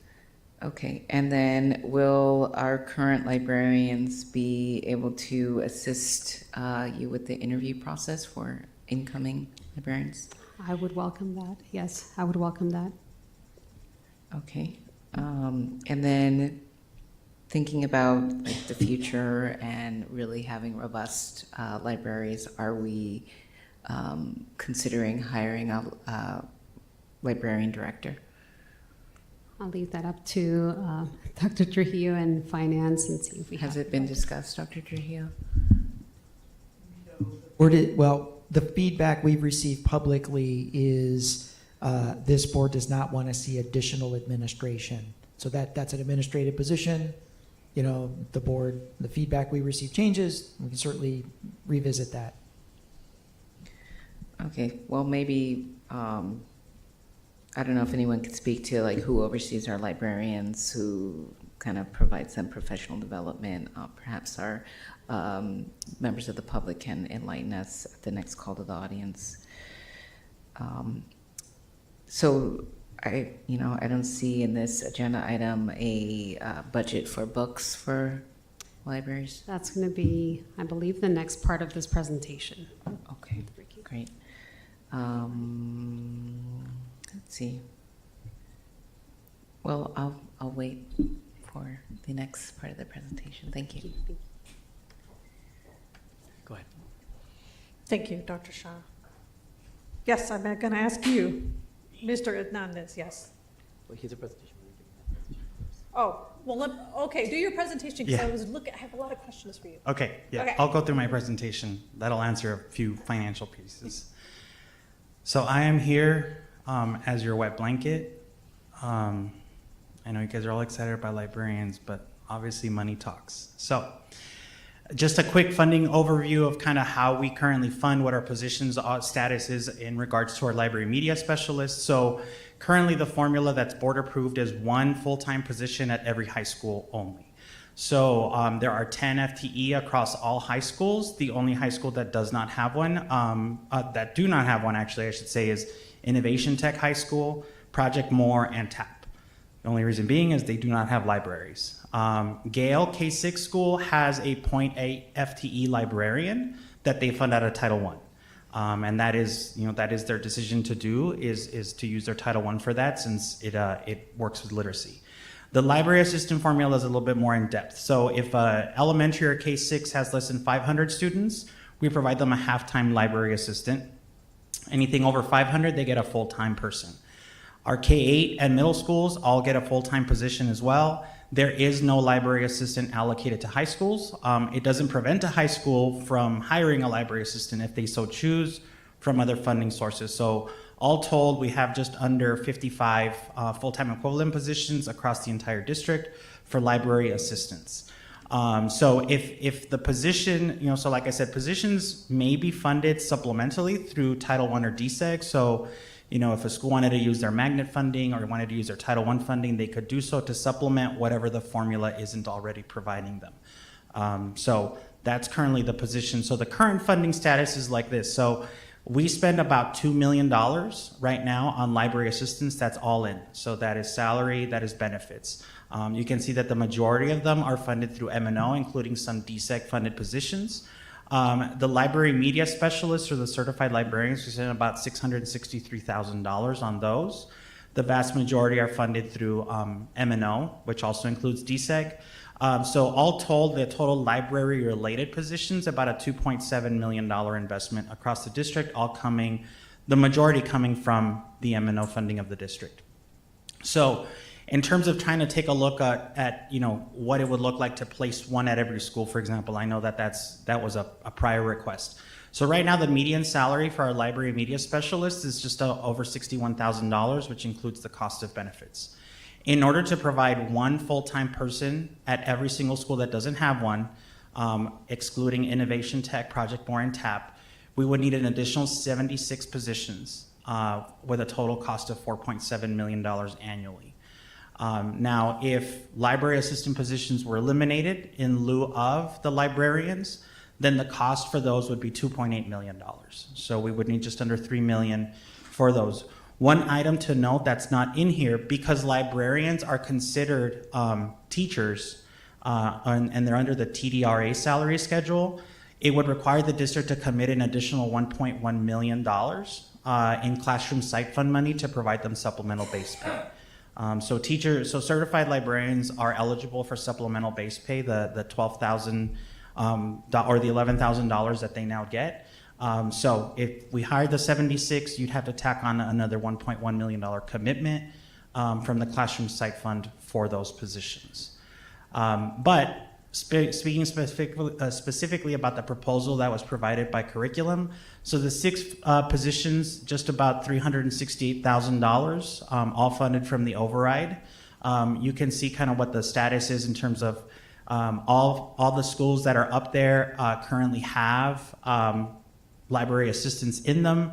So we would obviously they currently do not have librarians. We would add those librarians to them. And what's not included, as I mentioned in the prior slide, is that those 6 positions would also require an additional investment of just under $84,000 from the classroom site fund to provide for supplemental base pay, since those positions are eligible for supplemental base pay like classroom teachers are. And I will take your questions. Go ahead, Ms. Rose. Okay. Well, you did answer a few of them, because I was going to ask how much the additional FTE. So how much, because maybe I'm not reading this right. If this is a pilot program, and we keep increasing each year, can the bond support that? Or, I mean, sorry, the override. No. Okay. So as you recall, basically the majority of the override funds, I would say all of the override funds, have all been allocated out to, our social workers, counselors, interventionists, the vast majority to salary increases, PE teachers and fine arts, CTE, social workers. So all of those items, we've already allocated those out. We do have some dollars available. We know that obviously we're not going to be able to hire every single position day one, so we'll have some available vacancy savings, but the override would not be able to then fulfill the entire commitment if the goal is to then get to one certified librarian at every school. Kind of tacking on to Mr. Romero's question is is the goal to kind of increase? I mean, if that is the goal, we'd have to identify alternative sources of funding or restructure staffing around libraries in order to accommodate the price tag, because it's basically about $6 million in order to hire librarians. So can you go into a little bit more, as I'm reading this slide, position funding may be supplemented using Title I or desegregation. Right, so right now, for example, like in the example of Gale, right? Gale is a small K-6 school. They're only eligible to get a library assistant. They've decided to use a portion of their Title I to fund a 0.8 librarian, which they're allowed to do, right? Because the formula doesn't allocate them that. So in the example of these 6 schools, all these 6 schools that are being proposed in the pilot all have Title I dollars. They would not be able to hire a librarian with Title I because the formula or the adoption by the board would be, we're giving you these formulas. So it's anything above the base formula that can be used for using Title or DSEG, right? So it's in order to supplement what the formula already says that they're getting. In a lot of instances, I will say a lot of schools use Title I dollars maybe to supplement library assistants, since they kind of come at a smaller price tag than a fully certified librarian. So that does happen because, it's easier to get a 6-hour or 8-hour position than a 4-hour position. Sure. I'm sure I have more questions, but I'll open it up back to my colleagues. Ricky, can you talk about the curriculum materials, book materials? We've So- talked about it before. There's designated prisonable money or other things. We talk about how we're funding. Right. So right now, so when the state eliminated soft capital and they created what is now called district additional assistance, they collapsed those dollars. And at that time, that board decided essentially to collapse all of the instructional material budget into one line item. So we provide every school with $34 per student. That allows a school to buy essentially anything, whether it's an instructional aid, a library book, or paper and pencils. It's at the discretion of the principal ultimately because they know what they need or don't need at their campuses, and they can certainly purchase other additional materials, again, Title, DSEG, or any other funding source that they may have available to purchase these. I mean, as has been noted before, our schools, they don't purchase library books. They purchase a lot of instructional aids, but in terms of what would actually be a library book, that's not happening very often, but that's a decision that the site makes, right? That's the kind of the financial independence that we provide our site leaders. So this proposal does not include dollars to provide library books or library materials. If that would be the case, the override can't fund that. So override cannot fund any of this, any library books. Library books, we'd have to find a different source of funding for any amount of money that you all decided, or if you wanted us to come back with recommendations to provide that. But when soft capital was eliminated, which is what we used to use for textbooks and library books and instructional aids, and it collapsed into one large capital bucket, that's when you get the competition between fixing a library book or buying a library book and fixing a toilet stall. It's kind of difficult to kind of have, good school day without one of those, or both of those. So that's kind of the unfortunate position that we're currently in. Can you, by the end of June, Dr. Trujillo, in your weekly or your reports to the governing board, include just the last 2 or 3 years of how much is being spent by school on actual library books? Sure. Kind of that's coded probably something. Yeah, right? it's coded. Yeah, we have a specific code for library books. Yeah, so can you send that to us before the end of the month? For clarification, we see a lot of instructional aids, right? Millions of dollars in instructional aids that flow into our schools. They're books, but they're housed in the teachers' classrooms because in the last 10 years, actually as a function of the recession era removal of the librarians 15, 20 years ago when it all started, I think a natural reaction to the absence of a librarian was classroom teachers started building their own classroom libraries. As all of you know, you visit schools. So there's a lot of books that flow into classrooms. I want to make sure we have a way of coding like what's in the classroom versus what's in the library. There's a specific code for instructional aids. Okay. So like you said, like if a teacher wants to, have their own small classroom library of books, we call those instructional aids, right? They're not for a library purpose. They're to supplement the instructional day. When they're buying a library book that's actually going to be put on the library shelf, then we code it with as a library book. So there is distinct coding that, and we depend on the school to tell us that, right? Because ultimately they're the ones making the purchases to say, these are going, in Dr. Shah's classroom versus these are going into the library. And so there are distinct codings. Yes. Do we buy a lot of instructional aids? Millions of dollars in instructional aids. We do. Dr. Shah. Go ahead, Ms. Shah. Yeah, I would be interested in seeing those numbers. I know they're going to be really unfortunate because I've seen some, thanks to Mrs. Lillian Fox's advocacy, $0, $40 a year for new materials for our libraries. So, I was, as a governing board member from year one, been trying to increase our library budget for books, trying to get certified librarians at every school. With no support from some members of this board. And I'm happy that our override is going to be able to fund this position now. It was my understanding that if the override passed, it would put a certified librarian in every school. And so,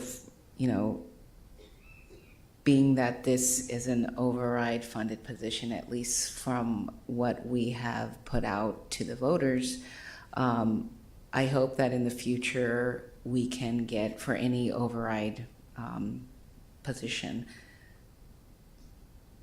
Excel sheet or what have you with all of our encumbered and unencumbered override money so that we can see it like as we're about to vote on it. Yeah, as I mentioned, when the override passed, we've developed a separate accounting process just for the override that will track everything down to the activity. So we will create an activity code specifically for the libraries in the override so that when renewal time comes in year 5 or year 4, depending on when the board wants to do this, we will have an accounting of kind of where all the dollars went, by department, by activity, whatever you want to look at it. So yeah, the accounting process is already in place to track the dollar investments of the override. Okay, but you're telling us as a board that there's not enough currently in the override funding to support 76 new positions? Correct. Just the way everything is allocated, we've allocated down to probably within $2 million of the $44 million that's currently available. But like I said, because we know that we're going to have vacancy savings from positions that we know are not going to get filled on day one, those dollars can accumulate, they can be carried forward, so we can use some of those dollars to continue supporting some semblance of the libraries or librarian positions specifically going into the future. But that $44 million and change, it's all been kind of doled out to all of the different priorities of the override. Okay, thank you. Go ahead, Mr. Romero. So, and this might go back to Dr. Hewitt also as far as this question. So, what is our improvement in literacy, what is our goal that we're looking to get to? What is our final outcome that we want to see in these schools? Well, ideally, we want to see 100% proficiency, of course, but a couple of things that are happening in our district. We are providing lots of training across our district. As part of our literacy framework that we presented a year ago, these schools actually showed some growth with the implementation of very systematic, explicit instruction in reading. So we're seeing some growth there. It is a matter of making sure that we provide the professional development that our teachers need. One of the findings that we've seen out of implementing the framework is that they do need a lot of coaching, but also lesson modeling to see how to deliver that instruction. So our goal in curriculum and instruction is to make sure that we have the professional development options available, the coaching, that's a little harder because it's expensive to do that. So those are some of the pieces, but one other thing that we're doing is providing more training in a train-the-trainer model. So we equip a group of teachers to be able to then disperse the information more widely across our district. So those are some of the steps we're taking in literacy and making sure that we provide very clear guidelines on what's the expectation for example, literacy. This many minutes, you need to focus on phonemic awareness and phonics instruction. This many minutes in comprehension. So we're providing those guidelines. It's just making sure that our teachers feel confident and equipped with the resources and the training to be able to deliver those. And then how are we going to, for lack of a better word, market it to the students that are at these schools because they have not had this before? How are we going to incentivize or have our kids go to the library, participate, get involved, like Chicken City or whatever else we need? What is our push to make sure our students are getting to that and we're utilizing these library and these library assistance services for our kids? So a couple of ways, hey. The vision that we are in right now, just framing, is making sure that it's part of their schedule, right? Making sure that students have access to that library schedule, but also can we utilize the librarian to push in and bring in some books and read in the classroom. So definitely those are some ideas that we're floating around right now, but we need to develop what that framework might look like, making sure that it's part of the schedule, that the librarian is part of those conversations with teachers, that we're encouraging that literacy-rich environment. And then, are we at this point, then not just selling it to the students, but we need to sell it to our teachers? Yes, and that's going to be part of building that collaboration between the librarian and the teachers, so they're integrated as part of that instructional team. Do we have other, examples of what we're doing that? I know we only have, Gale that has, our K6 as far as having a 0.8 there.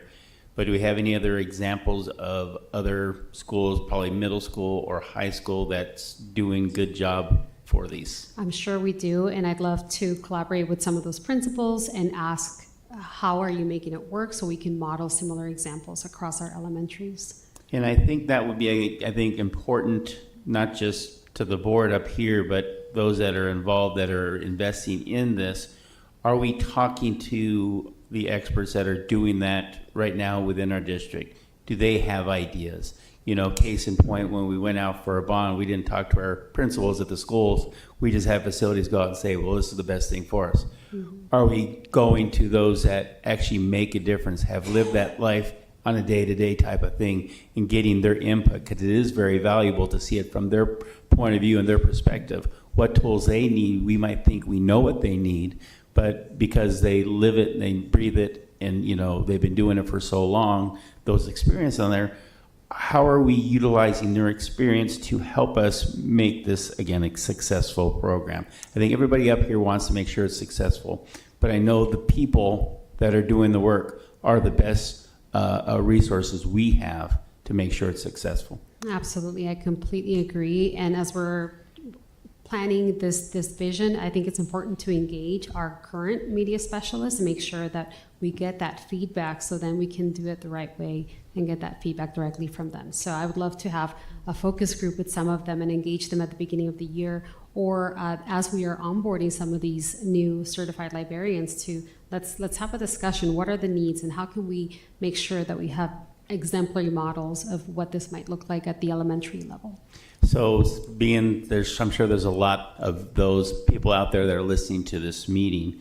You'd be willing to have them reach out to you right after this meeting and fill up your inbox. There you go. Yes, that's perfect. Thank you. You're welcome. Dr. Shaw. Well, what was that? Oh, go ahead, but I do have other comments and questions. Go ahead, Ms. Shaw. Okay. Real quick, if you can let us know what qualifications the library media specialist would require. So I have a red line job description right now, and it says they have to have a valid Arizona teaching certificate with a library media endorsement.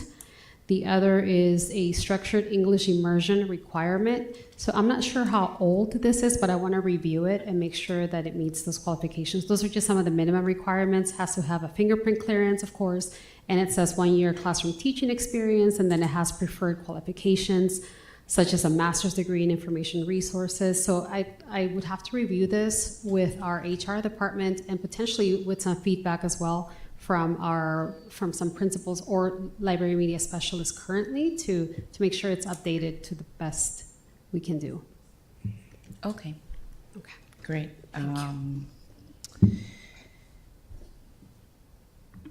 Okay. Well, I'm not sure if there's any more comments or questions, but I'll just go ahead and,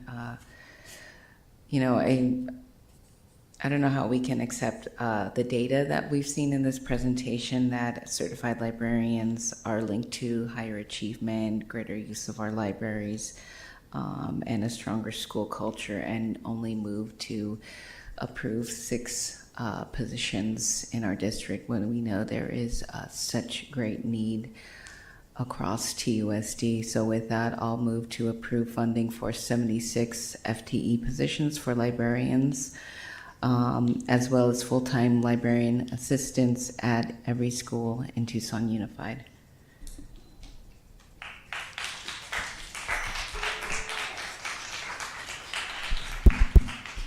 I would like to second just for discussion, please. Thank you. And, I think if there's a will, there's a way. I'm disappointed that we don't have all the information about the funding available for the override. I think the public will not accept that 6 positions is what they voted on. The majority of Tucsonans voted to approve the override, and I certainly was under the impression that we were going to fight and get librarians, PE teachers, and robust art education across Tucson Unified. And so six additional librarians is not going to cut it, especially with so much need in our district to get our reading scores up, get students reading, and address all the other quality education issues that we have. And just kind of go along with that, I see the need for that, but I also see our budgetary restraints on that. We're approaching a new season where we are looking at consolidations and possible closures, and maybe we won't have, 76 libraries that will need to, and it'll be less, and there'll be more vacancies where we can spread some of this money around.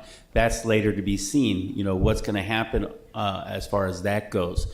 I think it's a good start for us doing our due diligence as a district to let the community know you've been heard. We did the research.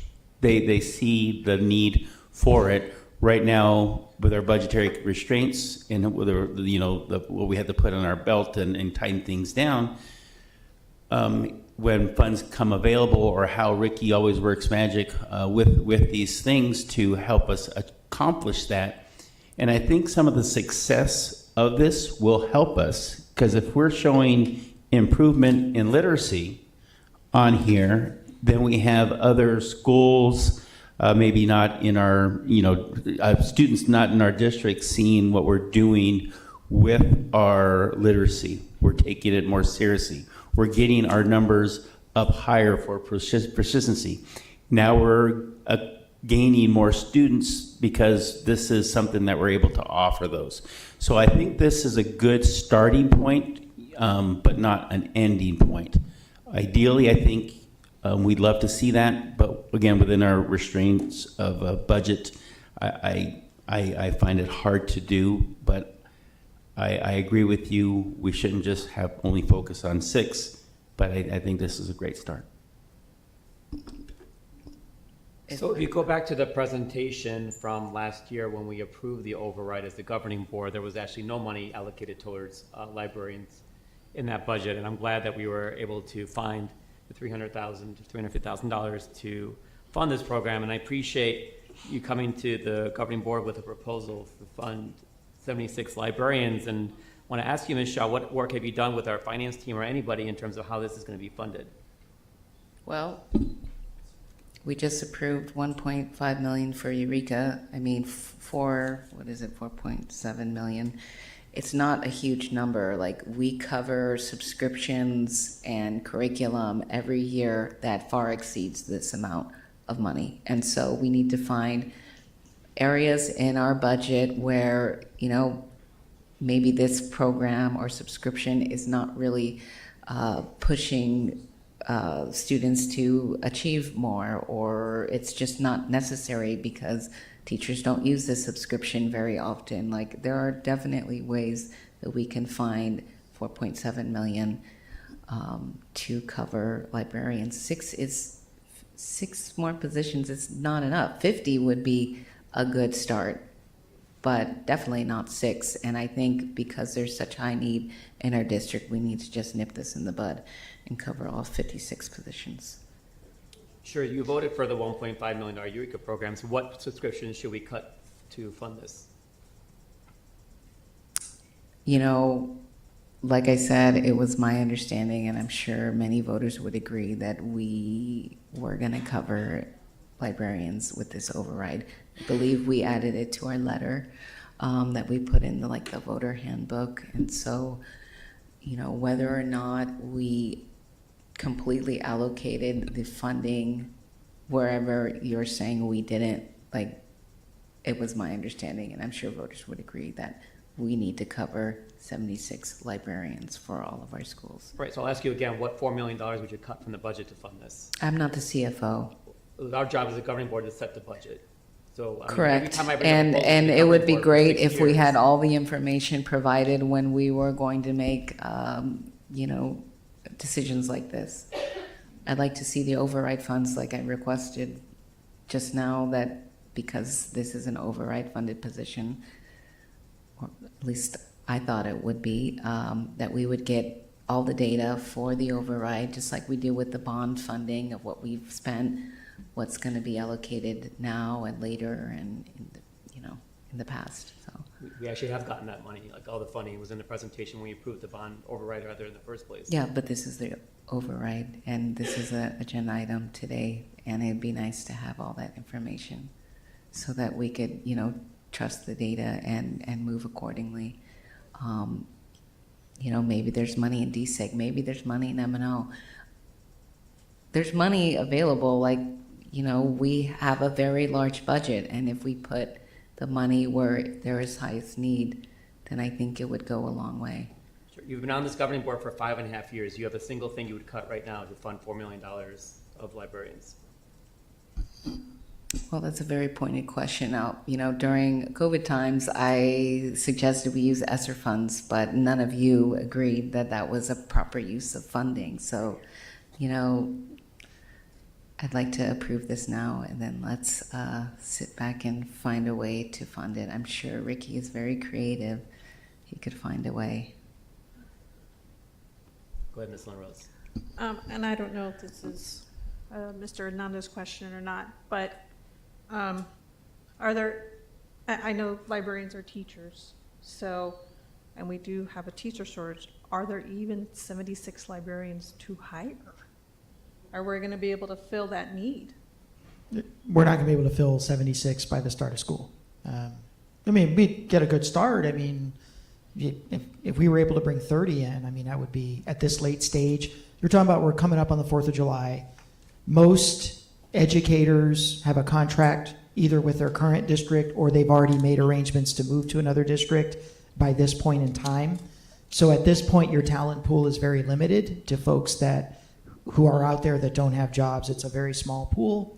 And that's pretty much going to be for any position in education now. It's not just a librarian, but teacher, exceptional education, administrator.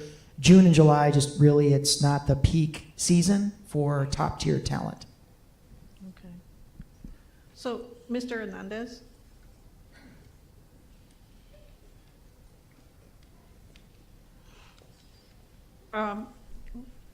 Yes. And I appreciate your work, and I know everyone talks about your magic, but you're just moving coconut shells, basically, is what you're doing. So,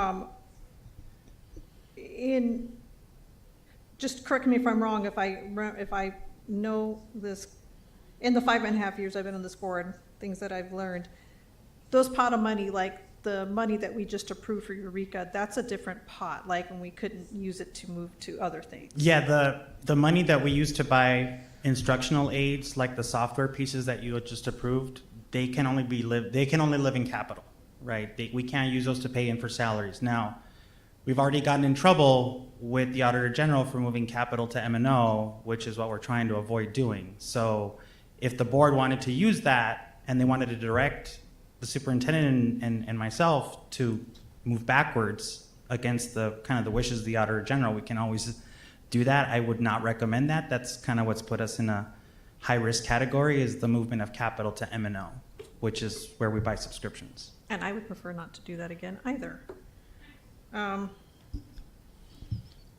So I'll say it's 9 o'clock right now. We have call to the audience. We have still the code of conduct and the enrollment stability campaign, and we only have until 10 o'clock. We have the ADA interpreters here. So let's have a vote on this item. I'll do a roll call. Ms. Barboa? Ms. Luna Rose? No. Mr. Romero? No. Ms. Shaw? Yes. Ms. Ekstrom? No. Dr. Ravi? No, item fails 1-4. I'll move the item as presented. Second. Motion by myself and approved, second by Ms. Luna Rose. Roll call on that one, Ms. Barboa. Ms. Luna Rose? Yes. Mr. Romero? Yes. Ms. Shaw? Yes. Ms. Ekstrom? Yes. Dr. Ravi? Yes, item passes 5-0. I want to thank all the work that happened. Every meeting, I thank the voters for approving the override that's given us the $350,000 to make this move. Those 6 schools are going to do, I think, great work next year, utilizing these library media specialists, as they're called in our system, and I think it'll hopefully make a big difference for literacy in those schools. So thank you for bringing that proposal. Thank you to the voters, and thank you for the governing board for approving this proposal tonight. All right, we're going to move over back to call to the audience. Ms. Luna Rose. All right.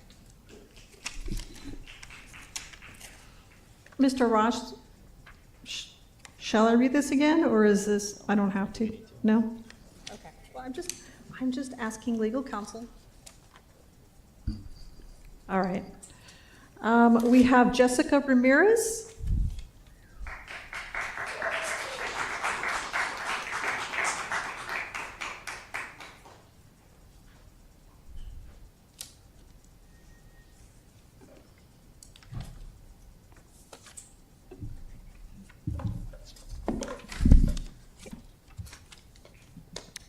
Good evening, board members. My name is Jessica Ramirez. I graduated from Pueblo High School just last month. I stand here before the board to discuss some issues I saw regarding the administration, specifically the principal at Pueblo. Although I'm no longer a student, speaking up about this means protecting future students and the school. During my time at Pueblo, I was a part of MECHA. In MECHA, we frequently brought up concerns to our principal, to which we were met with rather unprofessional responses. In January, we asked to have a meeting and had requested an adult to accompany us. He initially rejected this, saying he spoke better with students than he did with adults. The adult would only be mediating. He then individually called our parents to ask if he could meet with us privately instead. He had said he feared that we were being coached by teachers, which is not only false, but also reflects the relationship of distrust that he feels towards our teachers and the lack of faith he has in us to advocate for one another. We also felt as if this method of meeting with students and calling our parents was meant to intimidate us. We thankfully did end up having an adult present for the meeting. Prior to our meeting, Mr. R had gone on film and TV as well as radio to address the issues we had brought up with him. He had also gone to student council about the issue, which I and other machistas were also a part of. In this meeting with student council, he made comments about how they were his favorite because they didn't start problems. This all seemed very immature and unprofessional to us, as he was escalating the situation and involving other student groups. He had done this without consulting us first. On these segments, he discussed student safety. During our meeting, when we had brought up what he had said, he told us to not pick apart what he was saying, and he said that he would not tolerate us bullying or intimidating him. We were not bullying him, we were simply inquiring more. Aside from these strange interactions, Mr. R conducts himself in an incredibly unprofessional manner. For the sake of time, here are some more issues that we encountered. 1. Mr. R shows a strange favoritism towards cheer girls and football boys. Students often joke about this. More serious issue, when Coach Tank, the weight training teacher, was outed as being predatory, students said that this was common knowledge. It is also common knowledge that Mr. R frequents the weight training room, yet he also fails to protect these students. He frequently works out in the weight training room with students, and he posts evidence of this on his Instagram. Students have talked about having suspensions lifted or shortened because they get along with him. His unprofessional attitude leaves students not knowing how professional adults should act around them. He acts more like a friend than a principal. During my freshman year, the library was renovated, but upon Mr. R's request, books weren't returned. This became an issue when in my freshman year, we experienced a power outage, then a Wi-Fi outage. Your time is up. Okay, thank you. Thank you. Next, we have Dominic Soto.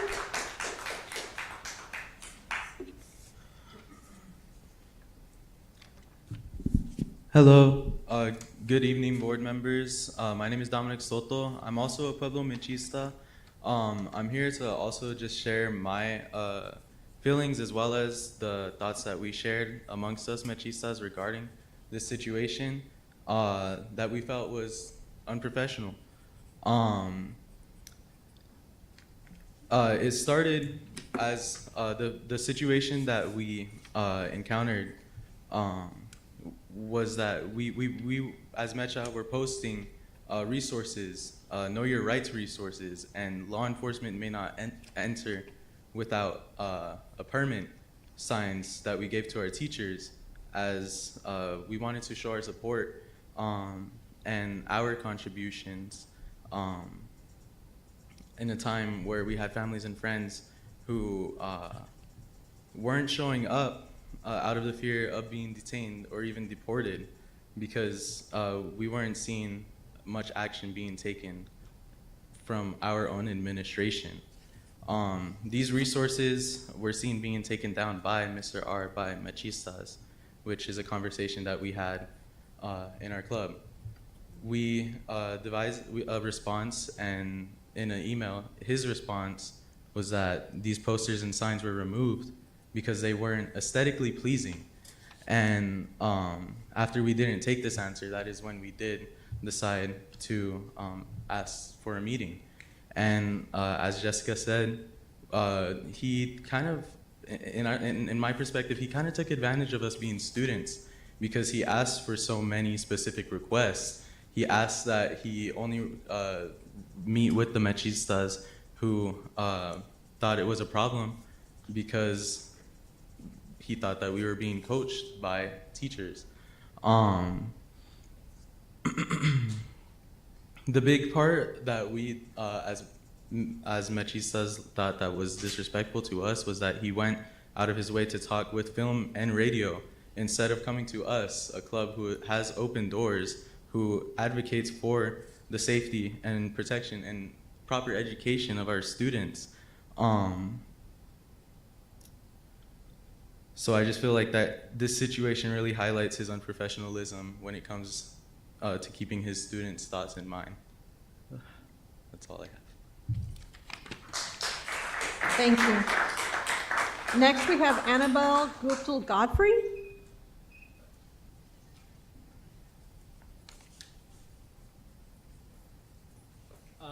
Annabelle left. Am I able to speak on their behalf? They've given me permission. That's fine. Okay. Good evening, Superintendent Trujillo and TUSD Governing Board members. My name is Annabelle, and while I live within the boundaries of Tucson Unified, I have chosen to teach in Sunnyside Unified, a choice made because of Principal R's conduct toward me during the interview process at Pueblo High School in the spring of 2022, an experience I will detail shortly. I want to start my remarks, though, by commending the TUSD Governing Board for taking the concerns of Pueblo community members seriously. Doing so communicates a commitment to your constituents that takes leadership and courage. While I grew up in California, I had chosen to start my teaching career in Tucson because my dad had grown up here and my grandparents taught in TUSD for many years. Fortunately for me, when I submitted my application to TUSD, there was an opening in the English department at Pueblo High School, where my granddad had taught industrial arts in the 50s. I was so excited when Mr. R called me to schedule an interview until just after we exchanged pleasantries when Mr. R's first question to me was, "Do kids like you?" This question is the only thing I remember from this conversation. His phrasing threw me off balance. At the time, I was willing to chalk it up to quirkiness or generously his child-centeredness. What I know now about Mr. R's consistent misconduct today, I understand this question now as an attempt made by a man planning to abuse his power, an attempt to feel out how I might respond to his pressing up against the boundaries of professional conduct. This dynamic also showed up in my in-person interview. As context for what I share next in my assessment of it, I am non-binary and am well-versed in men's perception of me as a woman. And I am a lesbian who has endured many years of being hit on by men. On the day of my interview, Mr. R greeted me in Pueblo's foyer. I interpreted his energy toward me as warm, but as too familiar for our first time meeting each other. I sensed that Mr. R's orientation to me was as if I was a woman and as one he felt attracted to. This confused me as I was there to interview for a job, not to be courted, but still I thought that his sexualization of me would perhaps help me get the job. When we got into the interview room with the other administrators, however, Mr. R's demeanor toward me shifted. The warmth he had shown me just moments prior disappeared, his tone measurably shortened. In the middle of answering, quite well I thought, one of his questions, Mr. R cut me off to ask the same question again. This felt unnecessary to me, and I continued roughly the same response I had begun when he asked the question the first time, which was accepted by the other interviewers with head nods. I took this clear shift in his demeanor towards me, now in the presence of his administration team, as an indication that in our private conversation in the foyer, Mr. R had been hitting on me. This interview process was so discomfiting that it motivated me to apply to jobs outside of TUSD, which I had not considered doing before. I am glad I did because the interview team did not even email me to inform me that I had not gotten the job, as they said they would. I found out I did not get the job when one of his assistant principals called me 10 days later to inform me a different position had opened up and would I like to apply. I had already accepted a position in SUSD at this point, but I would not have taken Pueblo administration up on this offer given what I had described. Time's up. Thank you. Next is Julie Stair.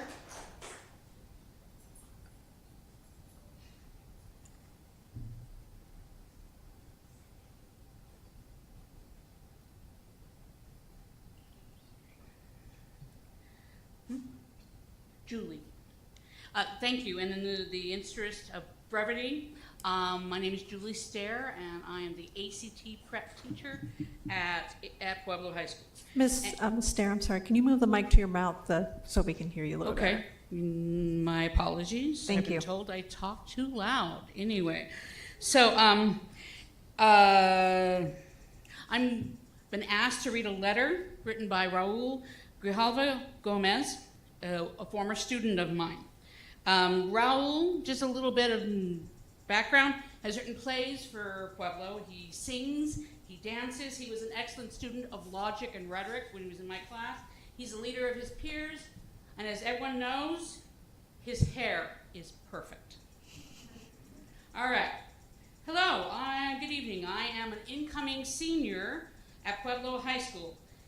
I would like to attest to Mr. R's lack of professional abilities and performance as a principal. Among countless other examples I've seen secondhand from my peers, from personal experience, I can recall when he made me and other Pueblo Mechistas feel unsafe.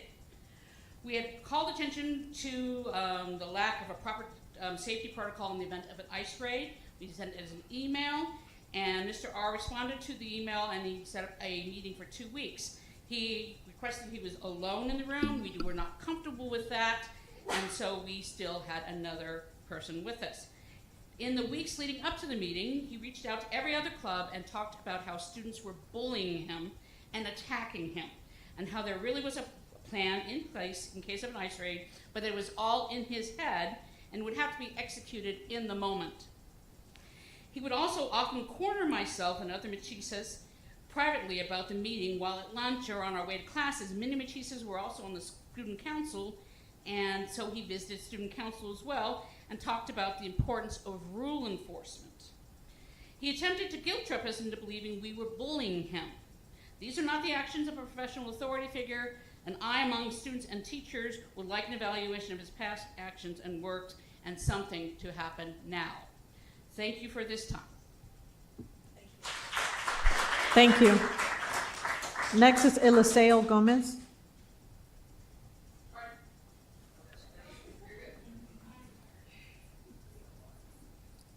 And is this you? Or are you reading on behalf of somebody? I'm reading on behalf. Can you state your name for the record, please? Yeah, my name is Eliseo Gomez. I teach science at Pueblo High okay. School. This is you. Okay, thank you. Yeah. I'm reading on behalf of a Pueblo parent who sent this email, and I have her permission to read it. Dear school board members, I'm writing to formally report a serious situation involving harassment toward my daughter by another student and the school's lack of action after multiple complaints were made. About a week before the incident on May 5th involving my daughter occurred, 6 girls reported this same student to the school office after discussing in a group chat how he had been taking pictures of girls' buttocks and following girls around campus. My daughter also spoke with the office regarding these concerns. The student was suspended for 1 week, but after returning to school, the behavior continued. On the morning of the incident involving my daughter, she noticed him following her around school earlier in the day. Later, while walking to her second period class, she realized he was directly behind her. She turned around and discovered he was extremely close to her, almost against her backpack, with his phone positioned underneath her, recording her buttocks. As soon as he realized she saw him, he quickly turned around and walked away. My daughter immediately reported the incident to the office. She explained that she did not feel safe or comfortable being at school with him if no action was going to be taken. She was initially told that something would be done, but later Mr. R informed my daughter that although he was disgusted by the outcome, nothing was going to happen to the student regarding the situation. As her parent, I did not feel that calling to report the situation further would lead to meaningful action, as there have already been other incidents and complaints reported without resolution. It is extremely concerning that multiple students had previously come forward about this behavior, yet the situation was allowed to continue and ultimately affected my daughter as well. I am extremely concerned not only for my daughter's safety, but for the safety and well-being of other female students who may continue to experience this behavior. Multiple students reported concerns before this incident happened to my daughter, and despite prior complaints and disciplinary action, the behavior continued. I am requesting that the school board thoroughly review this matter, investigate how these reports were handled, and ensure that students are protected from harassment and inappropriate behavior while at school. Students should feel safe attending school without fear of being followed, recorded, or ignored when reporting serious concerns. Thank you for your attention to this matter. I hope appropriate action will be taken to ensure student safety moving forward. I'll use the rest of my time as a teacher at this school just to say that there's a history of sexual violence occurring at this school. When Miss Bell from earlier said she wouldn't send her own daughter or her child to the school, this is why. The administration has a responsibility to ensure the safety of all students, and that basic necessity is not being met. There were 2 instances of grooming that occurred at Pueblo High School this past year. This parent's lack of trust in the school process is indicative of a wider problem that affects Pueblo's climate and culture. Thank you. Thank you. Next is Saul Ramirez.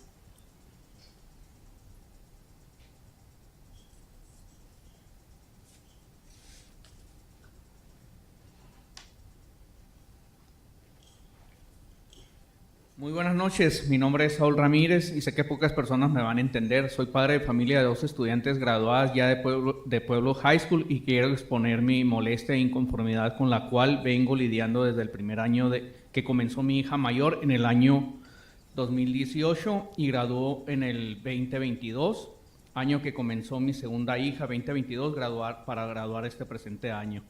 Desde entonces mis hijas y amistades de ellas me han venido expresando quejas del mismo director y de su hijo. Mas, sin embargo, en resumen, cuando mi hija hizo confianza con una maestra en expresarle sus molestias, la maestra la escuchó y le dijo que trataría de hacer algo, pero el siguiente año ya no fue renovado su contrato, por casualidad. Algo que también mi hija miró muy mal en ese tiempo fue que renovó la biblioteca, desapareció los libros, dejando así el fomento al ejercicio de la lectura. Esa fue molestia para muchos estudiantes como mis hijas, que a pesar de que contamos con tecnología y tenemos mucho más información en celulares y computadoras, a ella y a sus amistades les gustaba leer de los libros y apreciaban la lectura de un libro en sus manos. Renovó el gym y lo hizo más grande. Mis hijas me contaban que era muy común mirarlo acompañando a los estudiantes en ese gimnasio. Eso fue muy poco profesional de su parte, porque sabiendo su posición, su prioridad es la administración, coordinación y necesidades de sus maestros, porque para eso hay personas a cargo de cada clase como el que él tenía a cargo en dicho gimnasio. Totalmente reprobable su actitud. Esto último que yo miré muy mal y nada profesional fue mandar un email a última hora que la graduación de nuestros hijos no podíamos pisar el campo para abrazar y felicitar a nuestros graduados. Algo que se hace ya por tradición. Mandó instrucciones las cuales toda la gente estábamos perdidos, formándose un caos entre toda la multitud. Se miraban las personas en las sillas de ruedas y las que llevaban a sus bebés en strollers, batallando entre toda la gente. Yo documenté parte de ese caos para mostrar esa inconformidad y en los campos se hizo un caos. Imaginen cómo andábamos nosotros buscando a nuestros hijos. Nos tomó más de media hora para encontrar a mi hija entre toda la multitud. Mandé un email advirtiendo por lógica el caos que se formaría, pero ese email no fue respondido, lo cual también lo imaginé, porque ese correo fue enviado en último momento con esa intención de no responder con la excusa de que no lo miraron. Eso no fue nada agradable y fue muy molesto. Quisiera recordar cada cosa que mis hijas me contaban. Creo que mis 2 hijas han sido buenas estudiantes y han destacado, creyendo así cada queja que me decían de él.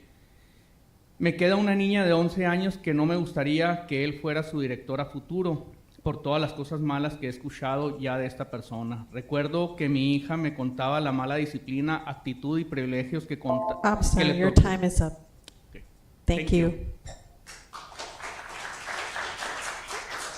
And our last speaker is Isis Morales.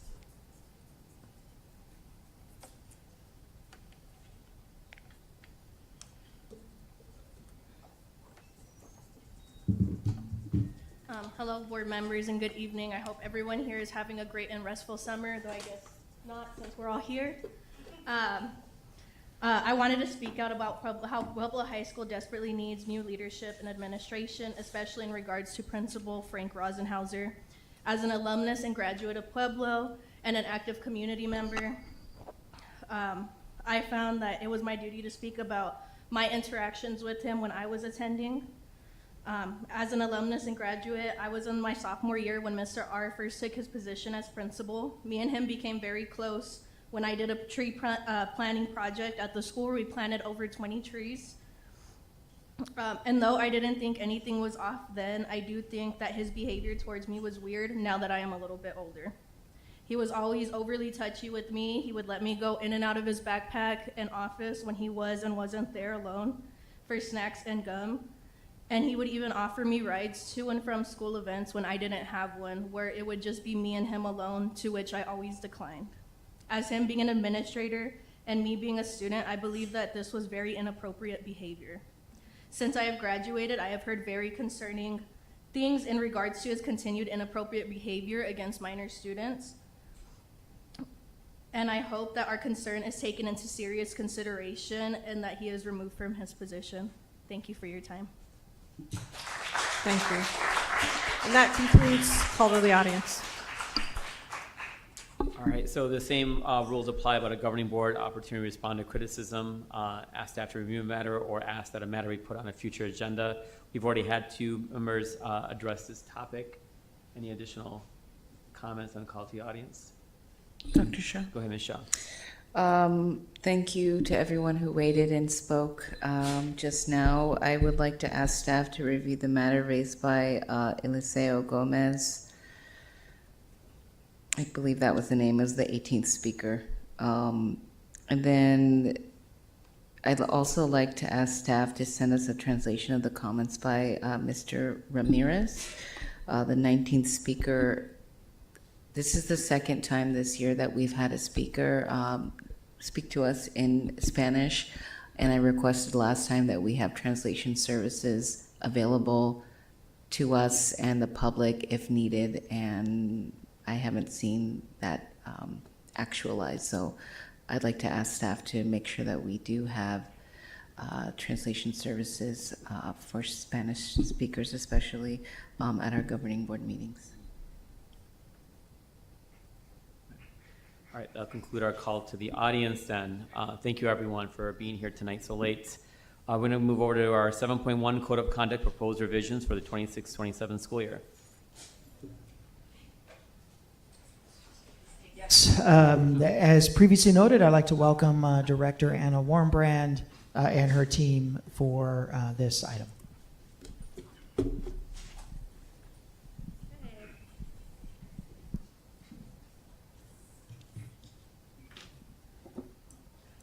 Good evening, Governing Board.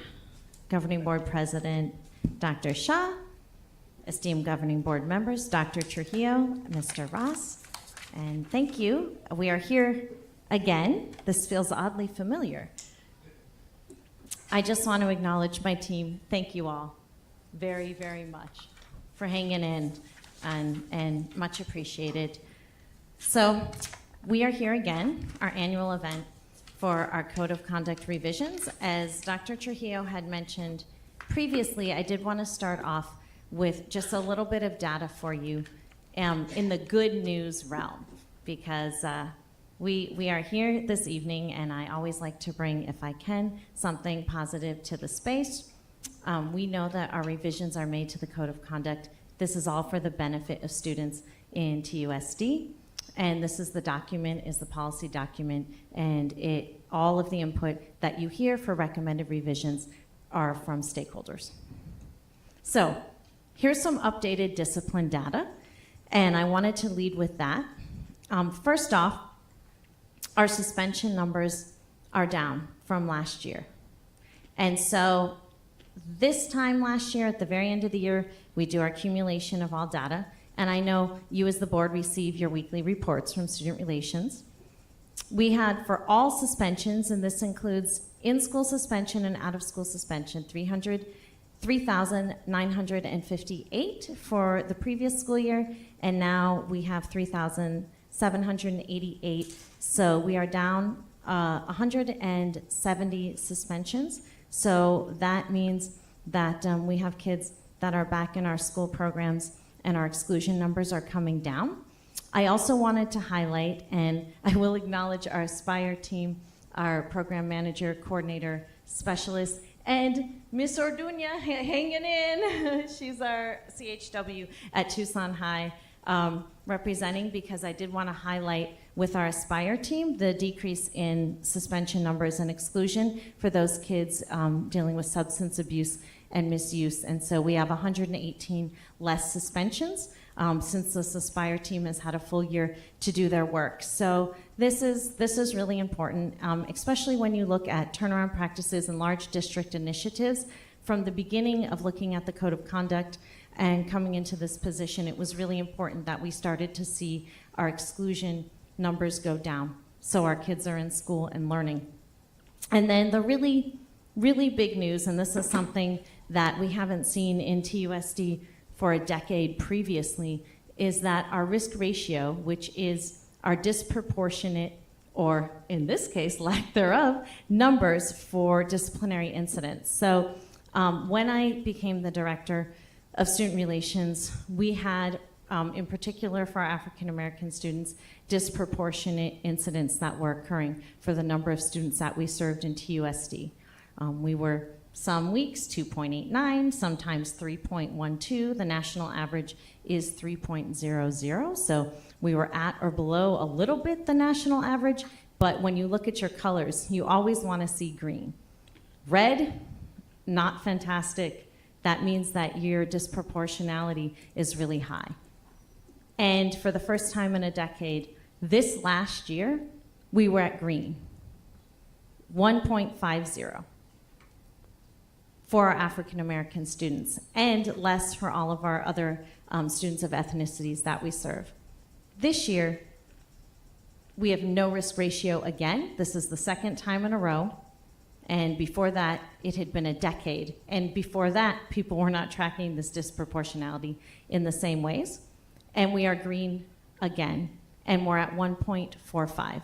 And I think it's really important, before I bring just these two recommended revisions, that we acknowledge that the work that you, as the board, have approved and supported with student relations is making a really important impact for our kids here with the incidents that they're engaged with, and that the goals that were set forth in what was the desegregation plan when I took this position, and now we're in that post-unitary status, we're doing what we need to do, space, that these numbers and these goals are being met. And so I think it's really important that the board sees that and that the community sees that, because this is a really, really good thing. And just credit to our regional superintendents, credit to our site administrators, credit to our directors of all of our departments that serve all of these ethnicities in the district, and our district behavior management committee as well. So I just want to acknowledge that,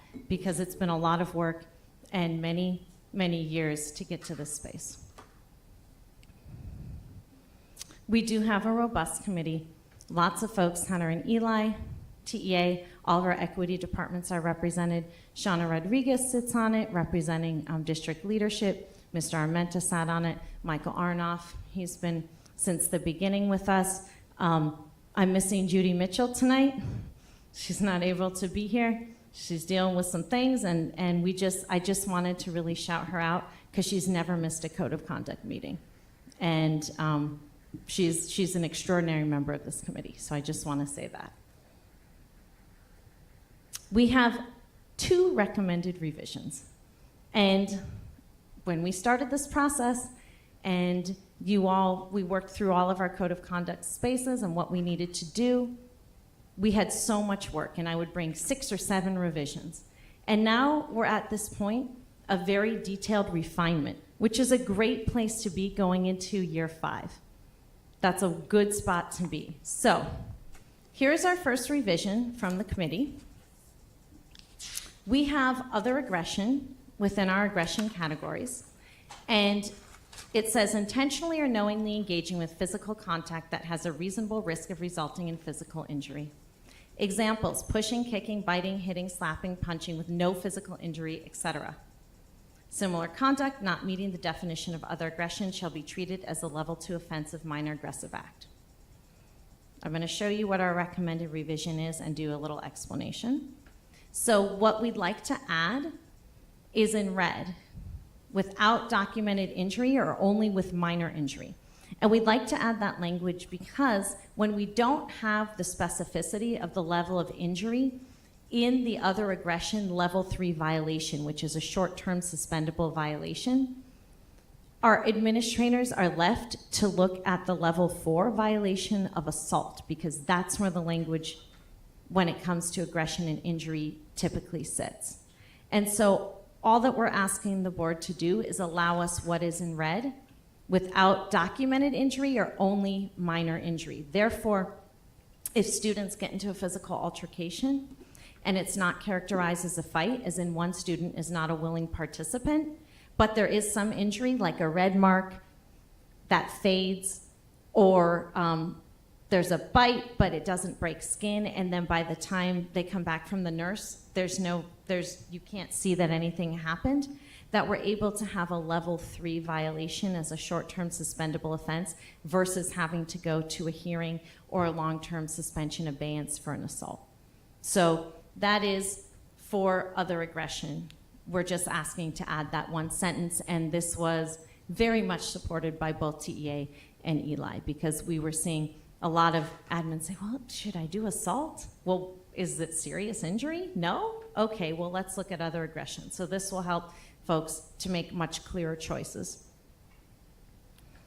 The second recommended revision, and we have Michael Blunt and Michelle Merrick here from our MTSS team, and they can answer any specific questions you may have about this recommended revision, is taking the language that has already been approved and vetted previously and embedding it into the code of conduct. So we know in our progression that you have to have an MTSS plan to move from a level 1 to a level 2 offense consequence, 2 to 3, 3 to 4. And so it's really important that we are able to articulate to all of our stakeholders, our kids, to our parents, to our staff, what that MTSS language and that process is.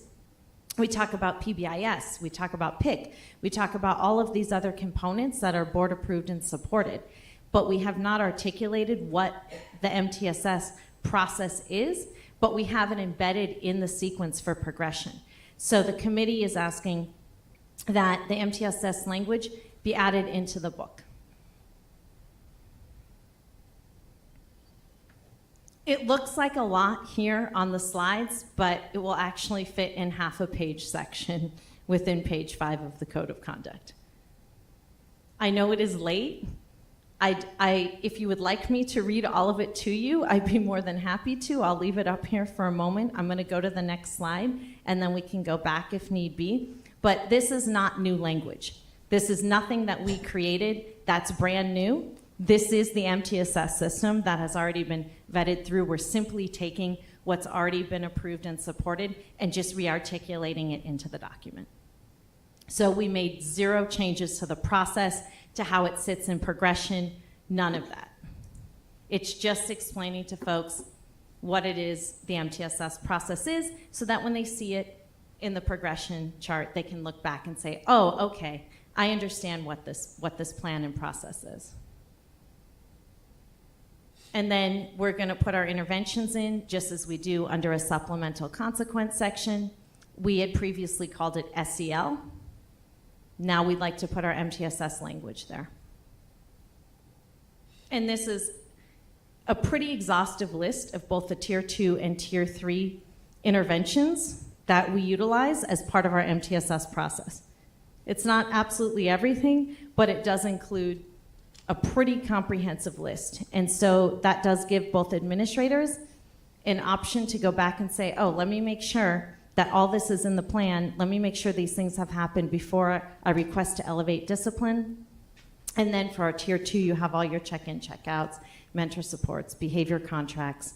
And again, none of this is new. We're just asking to take this already created, already implemented, already utilized MTSS language and just putting it right in the book.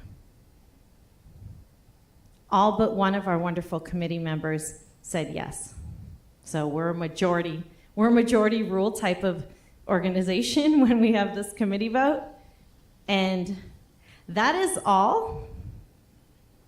I know it is late, but it's good news and 2 recommended revisions for you this evening. Great, thank you, Ms. Warmbrand. I do have a question on the recommended revision for the other aggression with the conflict on the wording in the red and the highlights. Mm-hmm.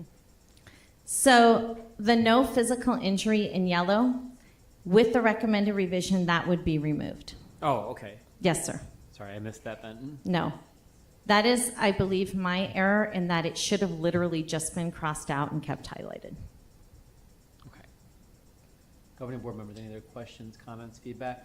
Can you say, Dr. Shah? Go ahead. Can you say again what on the screen is going to be eliminated and what is kept? So what in red is what we're going to add if you approve it, so that we have an area for physical injury that's minor and not significant. And then what is in yellow, no physical injury, will be eliminated. I see. Okay.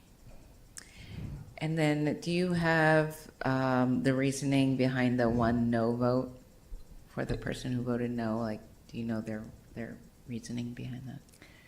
Yes, for at least the recommended revision, this one, the other aggression, they felt that everything should be analyzed under assault, and that as it was fine. They were not a site administrator. I only say that because Eli was very strong in favor of adding the languages. They're the ones having to make that determination.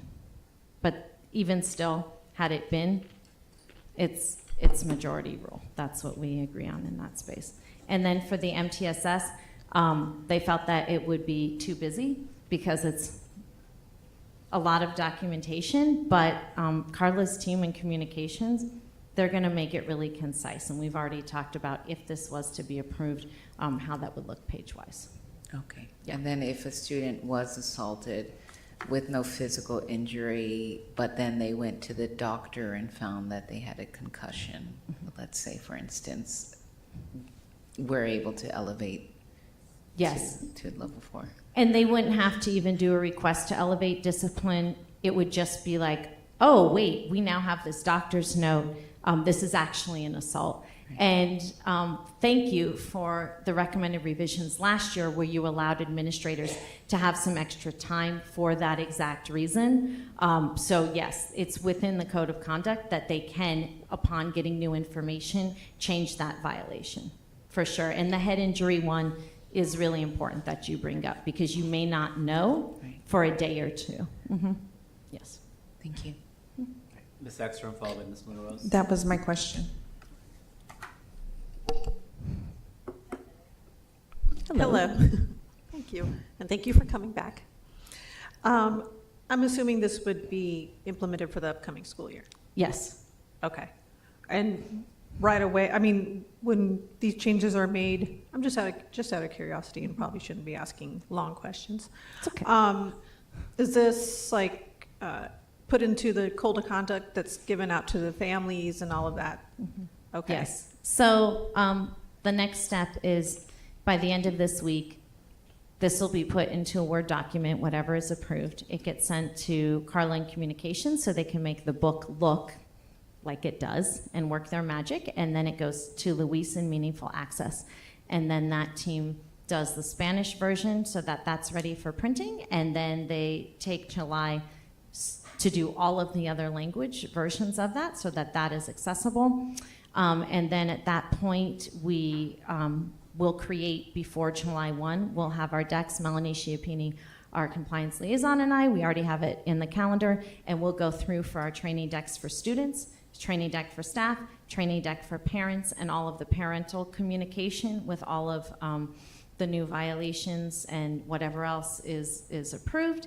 And that will be ready to go. And then when we meet with site administrators at their 2 admin days back, they receive all their new code of conducts for themselves and anyone else who manages discipline. So their dean, APs, all of that nature. And then we do go over what those are and what that looks like. And if there's a change in synergy, the synergy team will also train them. And then we preview for them their deck that has to be shared with families, students, and staff. We show them their deck, and then they have a certain amount of time. We usually give them the first 6 weeks of school to have shared that with families, with students, and with staff. And when they hand in their monthly discipline report to student relations, those dates in that professional development has to be there. And if it isn't, then the department reaches out. How can we support you? Do we need to set up a parent night? Do we need to come and train staff? And I've done that at many sites.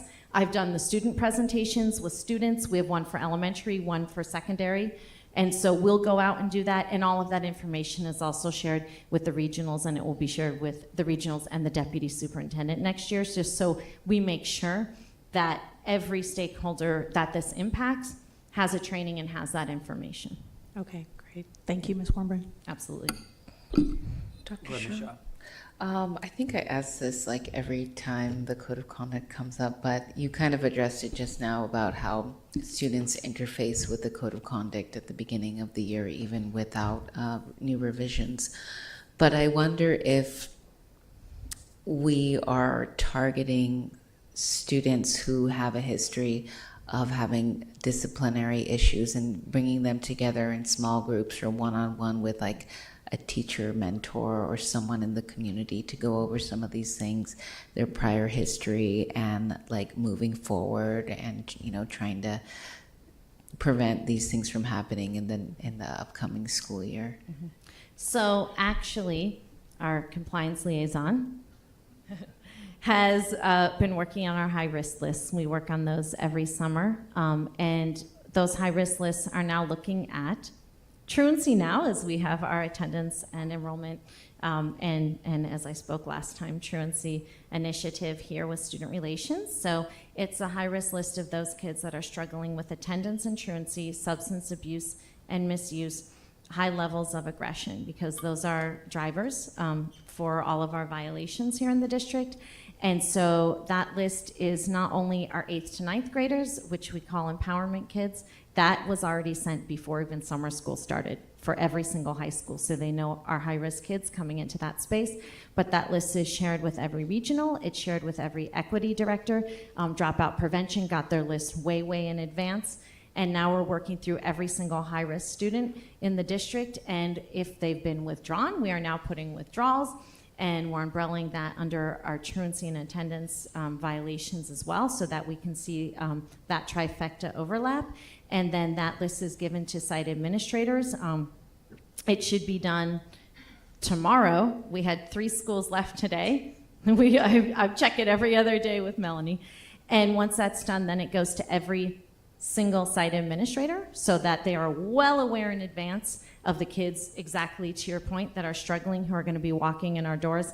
It goes to every single equity director. It goes to the regionals. And Dr. Trujillo has access to all of this. He has every full file of every data as well, so that he can access that if he needs to. And so everyone in our department also as well, the Aspire team, of course, and our community liaisons, when they come on in July, will have their master high-risk list as well. And so, and the IGA, I'm thinking of Diana back there. She's got all of our court-involved students and manages that initiative. That list is also there. We won't get that usually until a week or 2 before, but once that happens, then we will highlight those high-risk names for those court-involved students as well. And so, yeah, it's a spreadsheet. Jonathan, our program specialist for Aspire, he works on the substance abuse and misuse tier 3 list. So it's a collaboration, but yeah, 100%. And that's not just this summer.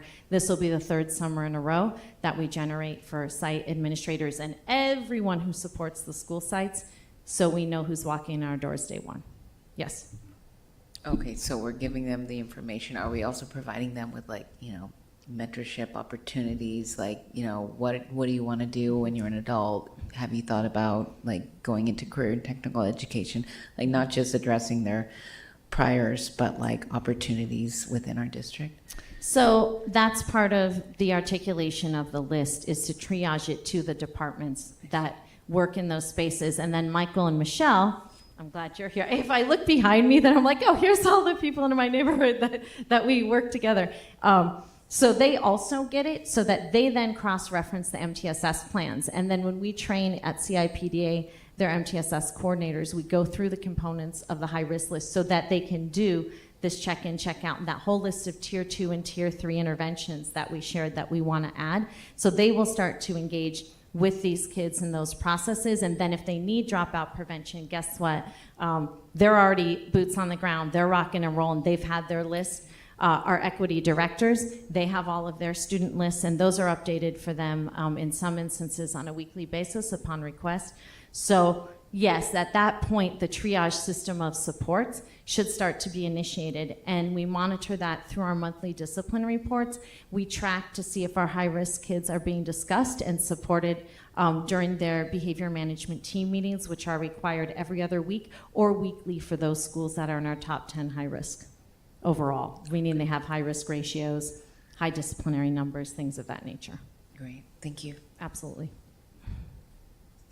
Go ahead, Ms. Ekstrom. Hi, thank you. Has it ever been discussed about going out to each school and talking about the use of slurs and things of that nature? Because I know it's everywhere in our school, and I just feel like this last year, it's something that was brought to my attention more often than not.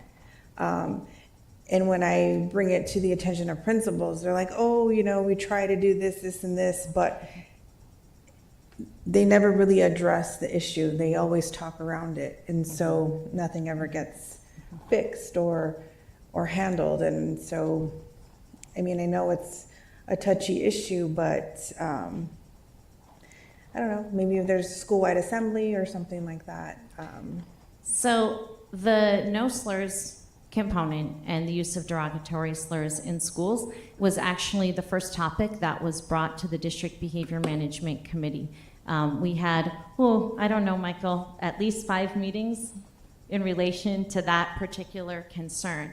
And so it was a lot of discussion about what do we do. Please go back to your stakeholders, right? Eli, TEA, the equity directors, come back with a plan. Jim reached out to me, I want to say the end of October, after there'd been a lot of discussion within TEA, and we really came to the conclusion to bring back to the District Behavior Management Committee that perhaps we needed a secondary committee in that space, that addressing with policy we had already done. You already approved the non-discrimination AC policy this last time, which has made a big difference, honestly, in terms of exclusion and discipline, but not necessarily in the day-to-day practice of what you hear. And so we actually, we had a meeting in the spring with Eli, with TEA. Bobby from Saguaro represents Eli, and Jim was there. For TEA, Dr. Hewitt was in that space, and Rosalinda Rodriguez, and all of our equity directors and myself. And at that time, Charmaine Fort, she has a no slurs campaign, literally, that she runs and had already been implementing it in the schools. That committee was simply there to say, Charmaine, run through the entire presentation for us, for this committee, and then let's talk about, as a collective, how we can support your efforts and expand that into further schools and what else we need to do. So we had met, and then we went back to the District Behavior Management Committee. They said, great, go to work, and we won't address this via policy.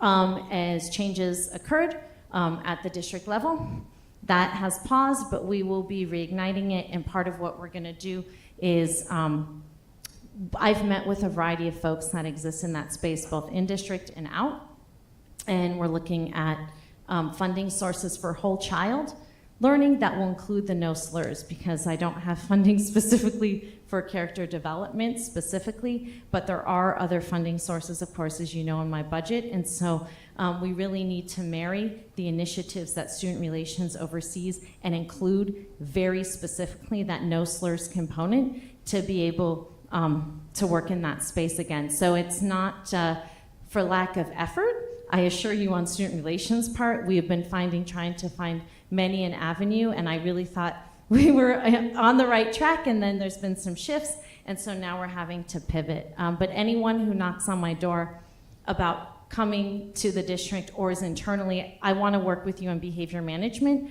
the first thing I say is, how do you address racial slurs, derogatory slurs? Do you have anything in your toolbox in that regard? Because if you don't, then this is going to be a difficult partnership for us to engage in. So please know that is definitely at the committee's forefront of the mind, and all of us as Student Relations as well. All right. Well, thank you for bringing this work to us. I'll move the item. I'll second. All right. Item moved by myself and seconded by Ms. Luna Rose. All those in favor say aye. Aye. Aye. Any opposed? Item passes 5-0. Thank you. Thank you again. Unless there's any objection by the governing board, we'll move the information item 8.1 to next meeting next week. Seeing none, I'll take that as unanimous consent. And Dr. Trujillo, we have future meeting dates and agenda items. Yes. I want to thank, number one, our ASL interpreter team. Thank you so much for the continued service. We're going to be busy a week from tonight. We have both the desegregation budget and the district's maintenance and operations budget will be up for possible board adoption. Just a reminder on that, your adoption sends it out for 30 days of public comment, and then your final vote on it is after the July 4th weekend when we come back in July. We'll have 2 public hearings, one for the M&O budget, one for the DSEG hearing on tap for next week. We will also have probably the biggest conversation will be around the board's consideration of the approval of digital platforms. We have a little bit of a preview of that tonight. The platforms are actually in front of you next week. We have an approval, 1 of 6 recommendations from the Alternative Education Committee is ready for board consideration next week. The approval to make DAPE mandatory for students that turn down abeyance. So that one is up for possible board action. Just to note, the other 5 recommendations are being assessed for financial impact and staffing and will be scheduled for board consideration and public discussion in July. And as if we're not loaded already with topics that are have all kinds of varied opinions and are hot topics, we also have the return of AI. Policy IJND, the board was deadlocked, so it's back next week. We do need some kind of a policy. So it will be busy. Great. Thank you. Anything else, governing board members? All right, I'll close our meeting. Thank you, everyone. Have a good night.